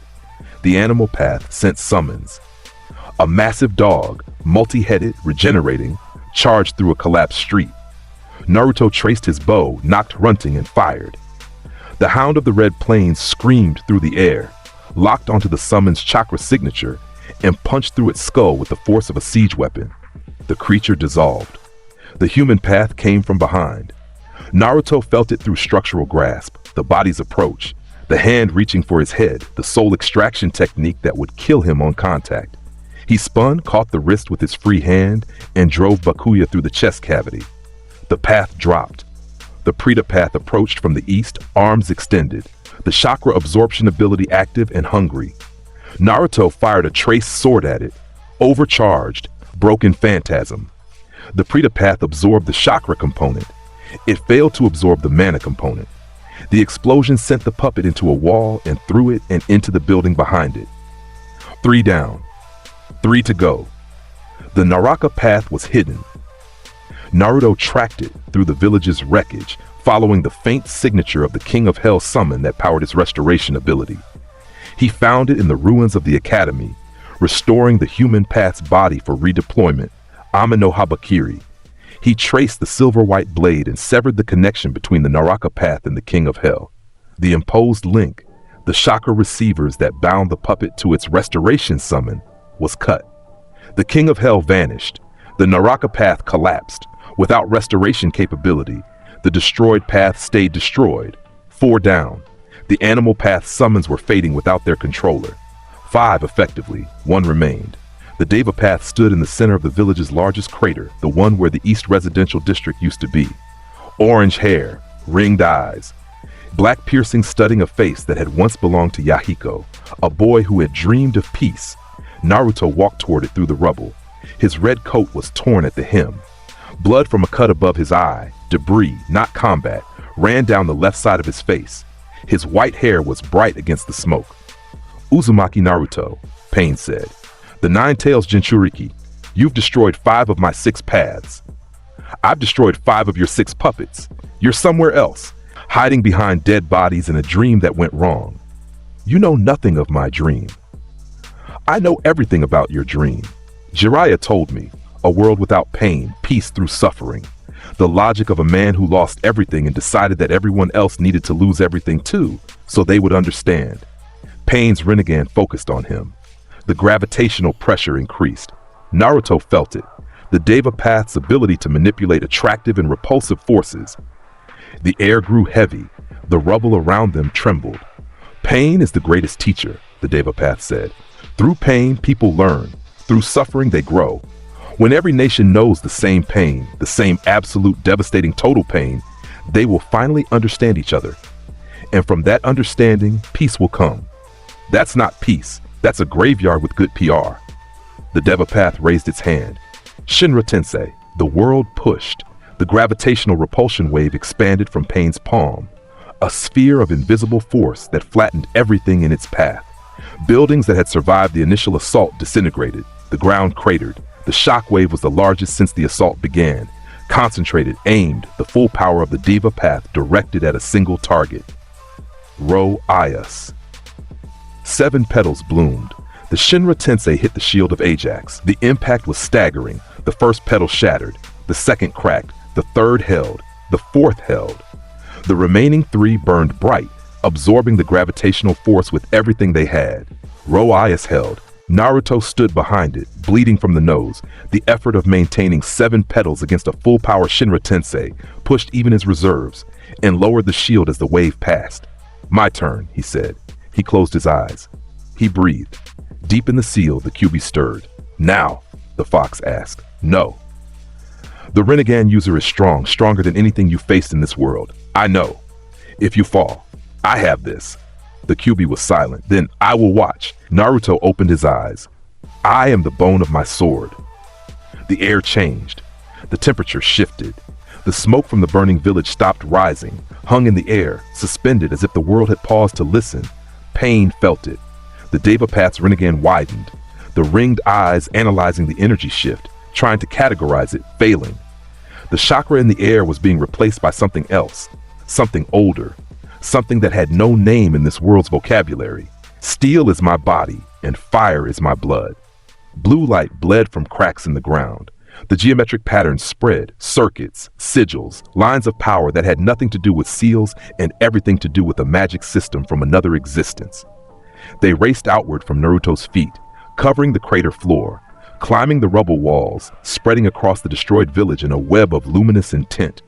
Above them, the sky cracked. "I have created over 1,000 blades." The Diva Path stepped back. For the first time, Pain's face showed expression, recognition, the dawning awareness that something unprecedented was happening. Something the Rinnegan could see but could not interpret. The sky split. Behind it, gears, massive, interlocking, turning with the slow inevitability of a forge that had been burning since before time had a name. The clouds burned away. The smoke parted. The blue sky of Konoha was replaced by a rust-red horizon that stretched forever in every direction, unknown to death, nor known to life. Swords erupted from the earth. They drove up through the rubble, through the crater floor, through the broken streets and shattered buildings, and the ruined heart of the village that had called him monster and demon and brat, and was now watching him pull his soul inside out to save it. Tens of thousands, hundreds of thousands, an infinite field stretching to every horizon, blades of every kind standing in scorched red earth under a sky of grinding gears. The destroyed village vanished. The crater vanished. The fires, the rubble, the smoke, all overwritten by the world that lived inside Naruto Uzumaki, the world that was Naruto Uzumaki, laid bare and burning under an impossible sky. Have withstood pain to create many weapons. The swords hummed, all of them. A chorus that built from whisper to roar, the sound of every weapon ever traced singing in unison, a hymn of steel and fire, and the memory of a man who had become his blades because he had nothing else, and then found something else, and held onto it with hands that would never let go. Yet, those hands will never hold anything. Naruto opened his eyes, silver, ancient, carrying the weight of 2 lifetimes and the light of every sword in the infinite field. So as I pray, he raised his hand. Unlimited blade works. The reality marble completed, Pain stood in the infinite wasteland. The Diva Path, the last remaining puppet, surrounded by swords that stretched to every horizon, under a sky that did not belong to the world it knew. The Rinnegan spun, analyzing, processing, trying to make sense of a bounded field that overwrote reality with the interior of a single human soul. "What is this place?" Pain asked. "My answer to your philosophy," Naruto said. He stood 50 meters away, in the heart of his own world, and his voice carried across the infinite field like wind across a desert. "You believe in pain. You believe that suffering is the path to peace. That if everyone hurts enough, They'll stop hurting each other. He raised both hands. I believe in swords. The blades around him rose, hundreds, thousands, lifting from the earth, hovering, filling the sky of the reality marble until the gears above were hidden behind a canopy of steel. Every weapon in the infinite field was ready, every point aimed, every edge singing. Every weapon here was forged by someone, he said. Every blade was made for a purpose: protection, war, ceremony, love. Some were forged in hate, some in desperation, some in the simple desire to create something beautiful. Each one carries a story. Each one carries the hands that made it, the hands that held it, the lives it changed. He lowered his arms. That's what you've forgotten, Nagato. You've forgotten that the things people create, the bonds, the tools, the dreams, matter more than the pain that surrounds them. You've built a philosophy on suffering and ignored everything that exists alongside it. The bridge builder and wave who kept building even when a tyrant wanted him dead. The brother who massacred his clan to save one person he loved. The old man who walked into a fight he couldn't win because he thought he could reach his student. The swords tilted. Every point, every edge, all aimed at the Deva path. Jiraiya believed in you until the end. He died believing. And you killed him anyway, because your philosophy says that pain is the answer, and his death was supposed to teach me something about suffering. A pause. Here is what it taught me. 9 lives blade works. He moved 9 strikes, 9 separate attacks, each one delivered in the same instant. A technique that existed in the space between time, where speed became a concept rather than a measurement. 9 blades, each one traced and swung in a single breath. Kansho, Bakuya, the longsword, the war axe, the spear, the great sword, the halberd, the dual daggers. The final blade, Ame no Habakiri, silver white, glowing with the light of a concept made steel.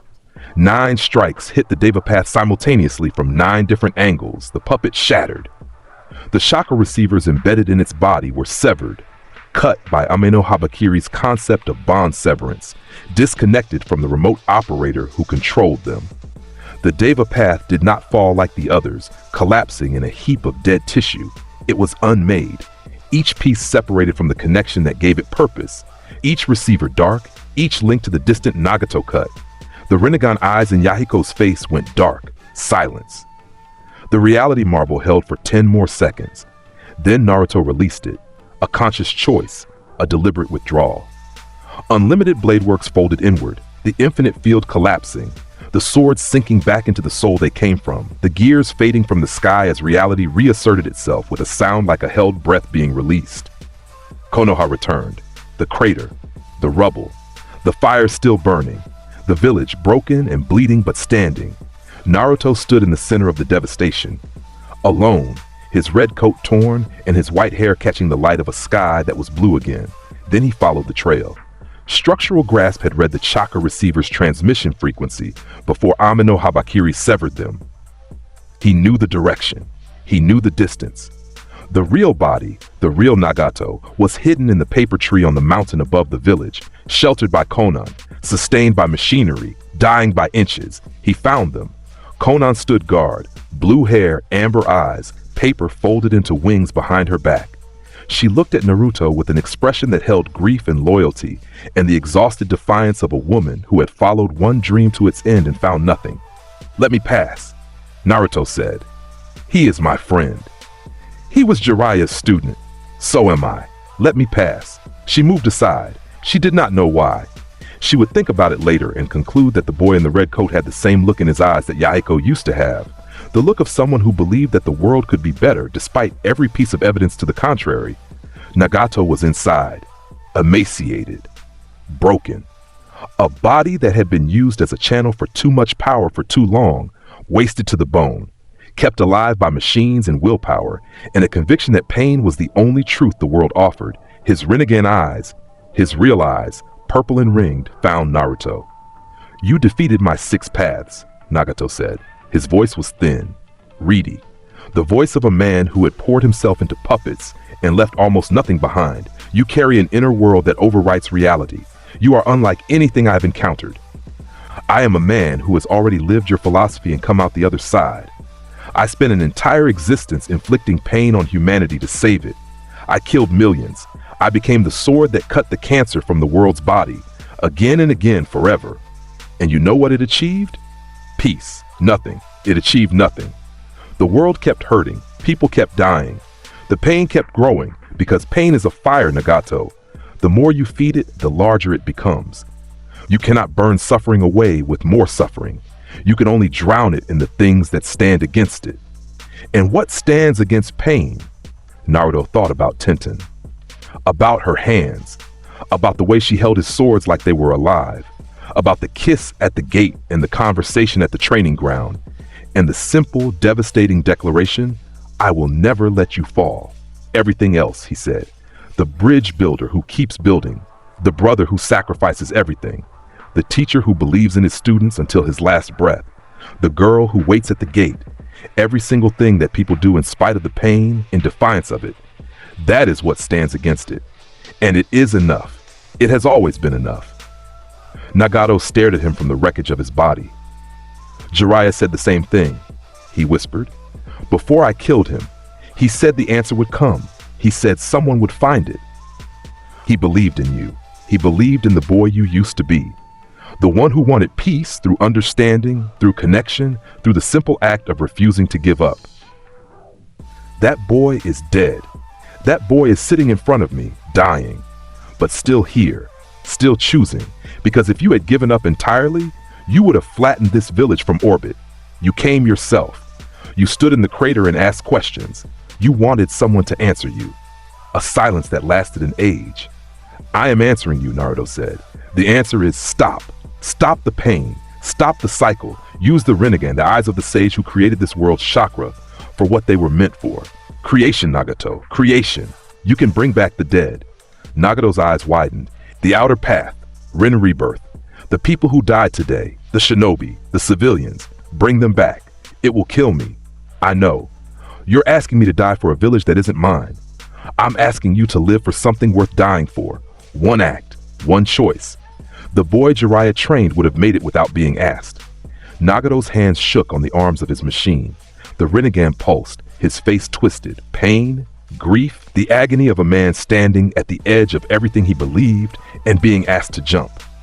"If I do this," he said, "and it changes nothing, then it still mattered. Because you chose it. Because in the end, after everything, you chose to give instead of take." Nagato closed his eyes. When he opened them, the Rinnegan blazed with a light that filled the paper tree, that poured through the walls, that shone through the mountain itself like a second sunrise. Outer path, Rin rebirth. The light expanded. It washed over Konoha like a tide, warm, golden, carrying the impossible weight of a technique that reversed death itself. Across the village, in the rubble and the craters and the hospital corridors, the dead began to breathe. Eyes opened, hearts restarted, lungs filled. The shinobi who had fallen rose. The civilians who had been crushed in the destruction stirred. Kakashi opened his eyes on the ground where he had fallen and took a breath that tasted like a second chance. In the paper tree, Nagato died. He died with his eyes open and his hands unclenched, in an expression that was, for the first time in decades, something close to peace. Konan caught him as he fell. She held him the way you hold something precious and fragile and already gone. Naruto stood in the doorway and watched. Was it worth it? Konan asked him, her voice broken. Was it worth his life? Every life he saved today thinks so. I think so. Whether he thinks so is between him and whatever comes after. You could have killed him. From the start, you had the power. I always have the power. That was never the question. He left the paper tree. He walked down the mountain. The village below was coming back to life. Literally, impossibly. And the sound of people waking from death was a sound he had never heard before and would never forget. The war that followed was the culmination of everything the world had been building toward since the founding of the hidden villages. Madara Uchiha, resurrected through forbidden jutsu, the Edo Tensei technique that bound the dead to the living world, returned with the 10 tails and a plan to cast an illusion over the entire planet, trapping every living person in a dream of perfection sustained by stolen power.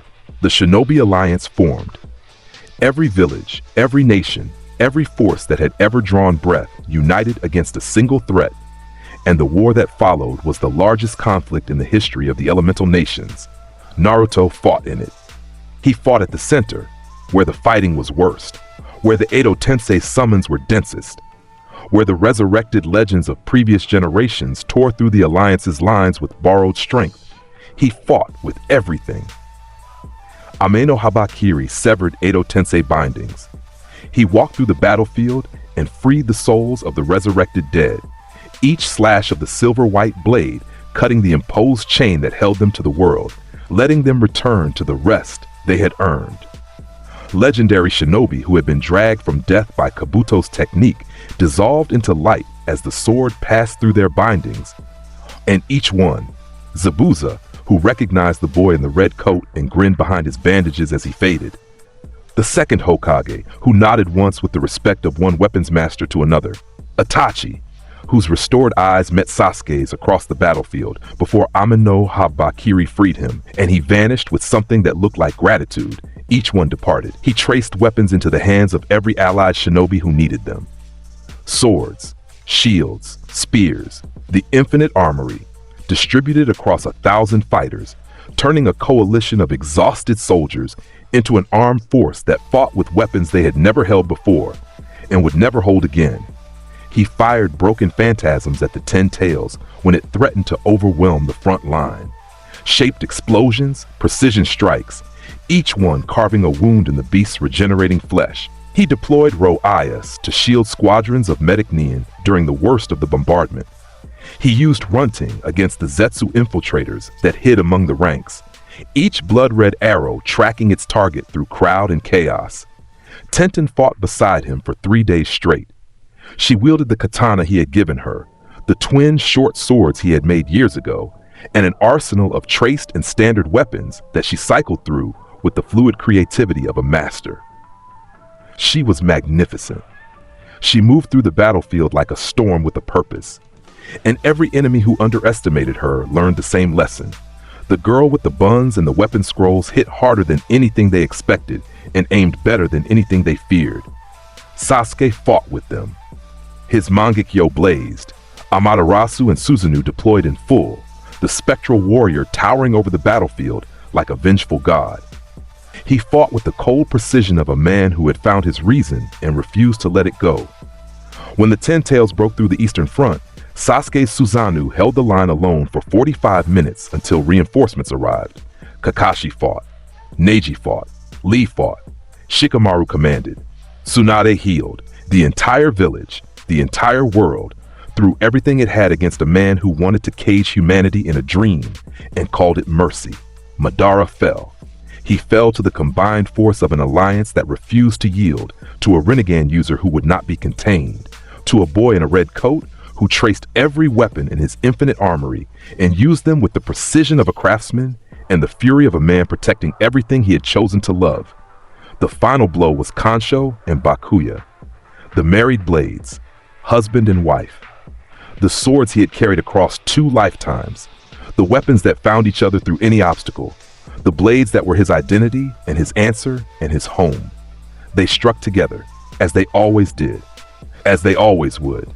Madara Uchiha, the ghost of an age that should have stayed buried, dissolved into dust beneath a sky that was clearing of smoke and shadow and the weight of ancient grudges, and the war ended the way all wars end, in exhaustion, in silence, in the sudden awareness that the world was still here and still broken and still somehow worth the trouble.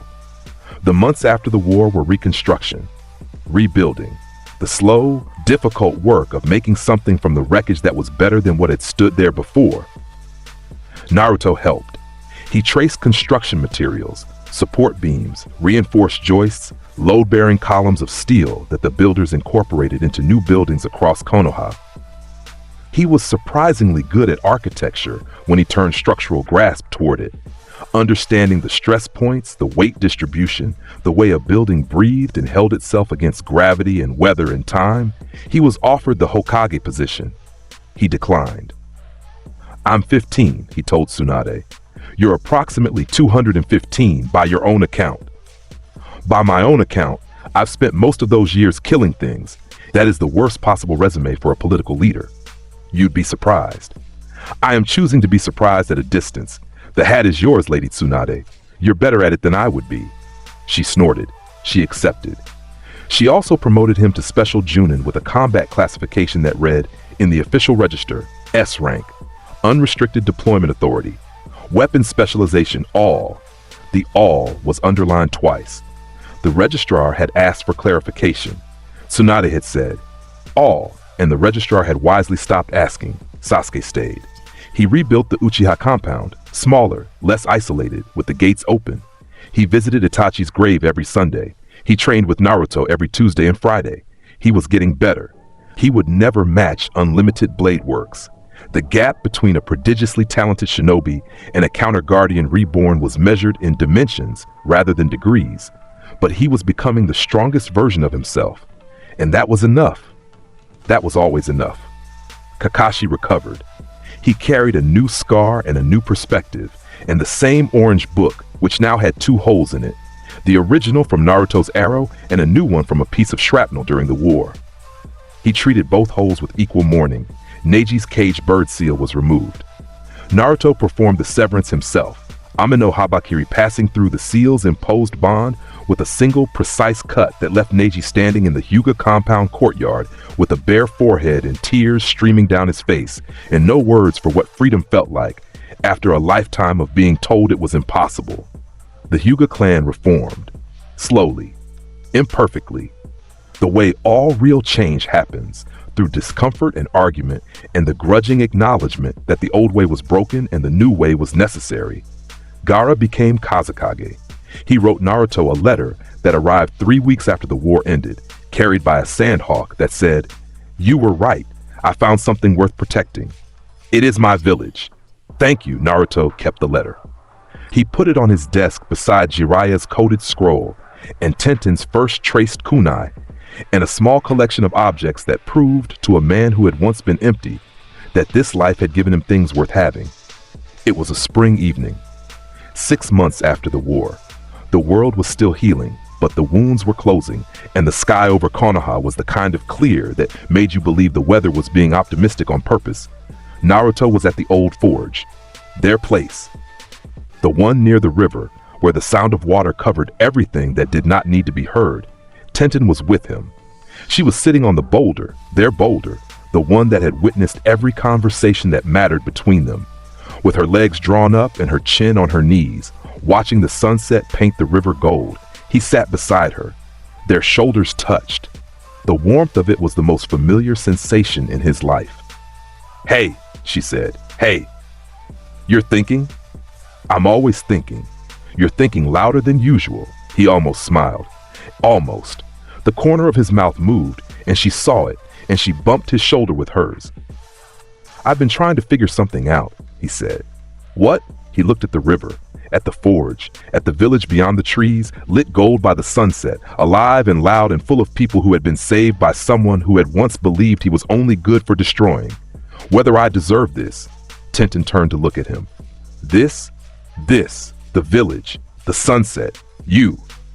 In my last life, I gave up everything, my happiness, my future, my ability to save the people I loved, because I believed the world needed a sword more than it needed a person. I became that sword, and the sword was used and used and used until there was nothing left of the man who had made the choice. He held up his hand, the hand that traced weapons, the hand that held Kansho, that drew Amino Habakiri, that had touched her face and held her fingers and learned, slowly and badly, how to be gentle. I still carry all of it, every weapon, every memory, every kill. It's all in there in the reality marble in the field of swords. I can't undo it. I can't pretend it didn't happen. I am what I was. And I am also sitting on a boulder next to a girl who makes me forget about all of it, even when the forgetting only lasts for as long as she's beside me. And I am trying to decide if that is something I am allowed to want. Tenten was quiet for a moment. The river ran. The forge hummed. The sunset deepened from gold to amber to the first hints of violet. "Let me tell you something," she said, "and I need you to actually hear it, because you have a habit of listening to everything except the things that matter." He looked at her. "You are the most powerful person I've ever met. You carry a world inside you. You can make any weapon that has ever existed. You fought a god and won. You saved this village twice. You are, by any measure anyone wants to use, the most extraordinary human being alive. She took his hand. But that's not why I love you. His breath caught. She had never said it before. She had shown it in 1,000 ways, in every sparring match, in every forged blade, in every morning at the gate, and every night on this boulder, but she had never said the word. I love you because you make swords for a girl with buns in her hair and you shape them to fit her grip. Because you sit at this forge and listen when I talk about blade curvature like it's the most important subject in the world. Because you carried your teammate home when you could have left him. Because you look at every weapon you've ever made and see the people who held them, the stories they carry, and you respect every single one. Her grip tightened on his hand. You spent a whole lifetime believing you had to choose between being a sword and being a person. You're wrong. You've always been wrong. You were a person who became a sword because nobody told you there was another option. She leaned her head against his shoulder. This is the other option, you idiot. This, right here. A girl in a sunset and a forge and a life that you are absolutely, completely, 100% allowed to want. He was quiet for a long time. The river ran. The gears deep inside him kept turning. They would always keep turning, because the reality marble was his soul, and his soul was swords, and that would never change. But the gears turned slower now, gentler, as if the world inside him had found a rhythm it preferred, a pace that left room for something that was softer than steel. Okay, he said, one word. The same word he had given her at this boulder months ago when she had told him she would hold him, and he had let her. The same word that carried the weight of a decision that 2 lifetimes of war had never been able to make for him, the decision to stay, to be here, to hold the hand of someone who saw every blade in his soul and loved the person underneath them. Okay, he said again, softer, and it was a promise. She smiled against his shoulder, the private one, the one that was just for him. They sat together as the sunset faded and the first stars appeared. The same stars that shone over Unlimited Blade Works. The same stars that had watched a boy named EMIYA Shiro crawl from a fire and decide to save the world. The same stars that watched everything and judged nothing and kept burning because that was what they were for. Inside him, in the infinite wasteland, the swords stood in their eternal vigil. Kansho and Bakuya side by side. Ame no Habakiri, gleaming silver in its place of honor. 1,000 weapons, 10,000, more than could ever be counted. Each one a story, each one a memory, each one the record of a life lived in steel and fire and the slow, painful, worthwhile work of learning to be human again. And beside them, in a space that had been empty for as long as the reality marble had existed, in a patch of clear ground that no sword had ever claimed, there was something new, something that had no blade, no edge, no handle, something warm. He did not trace it. He did not analyze it. For once in 2 lifetimes, he let something exist without understanding every part of it. The forge hummed, the river ran, the stars burned. He held her hand and the gears turned softly, and the sword stood guard over something that was finally, after everything, worth guarding. And that's the story of a man who died for his ideals, got handed a second life, and refused to waste it on anything less than the truth. If this hit different, if some part of this made you sit up straighter, you already know what to do. Drop a like, leave a comment, tell me which moment broke you. Was it the bell test, the Zabuza fight, the moment Unlimited Blade Works opened at the Valley of the End and Sasuke's Sharingan couldn't copy a single thing? Subscribe if you're staying, because the next one is coming. See you in the next one.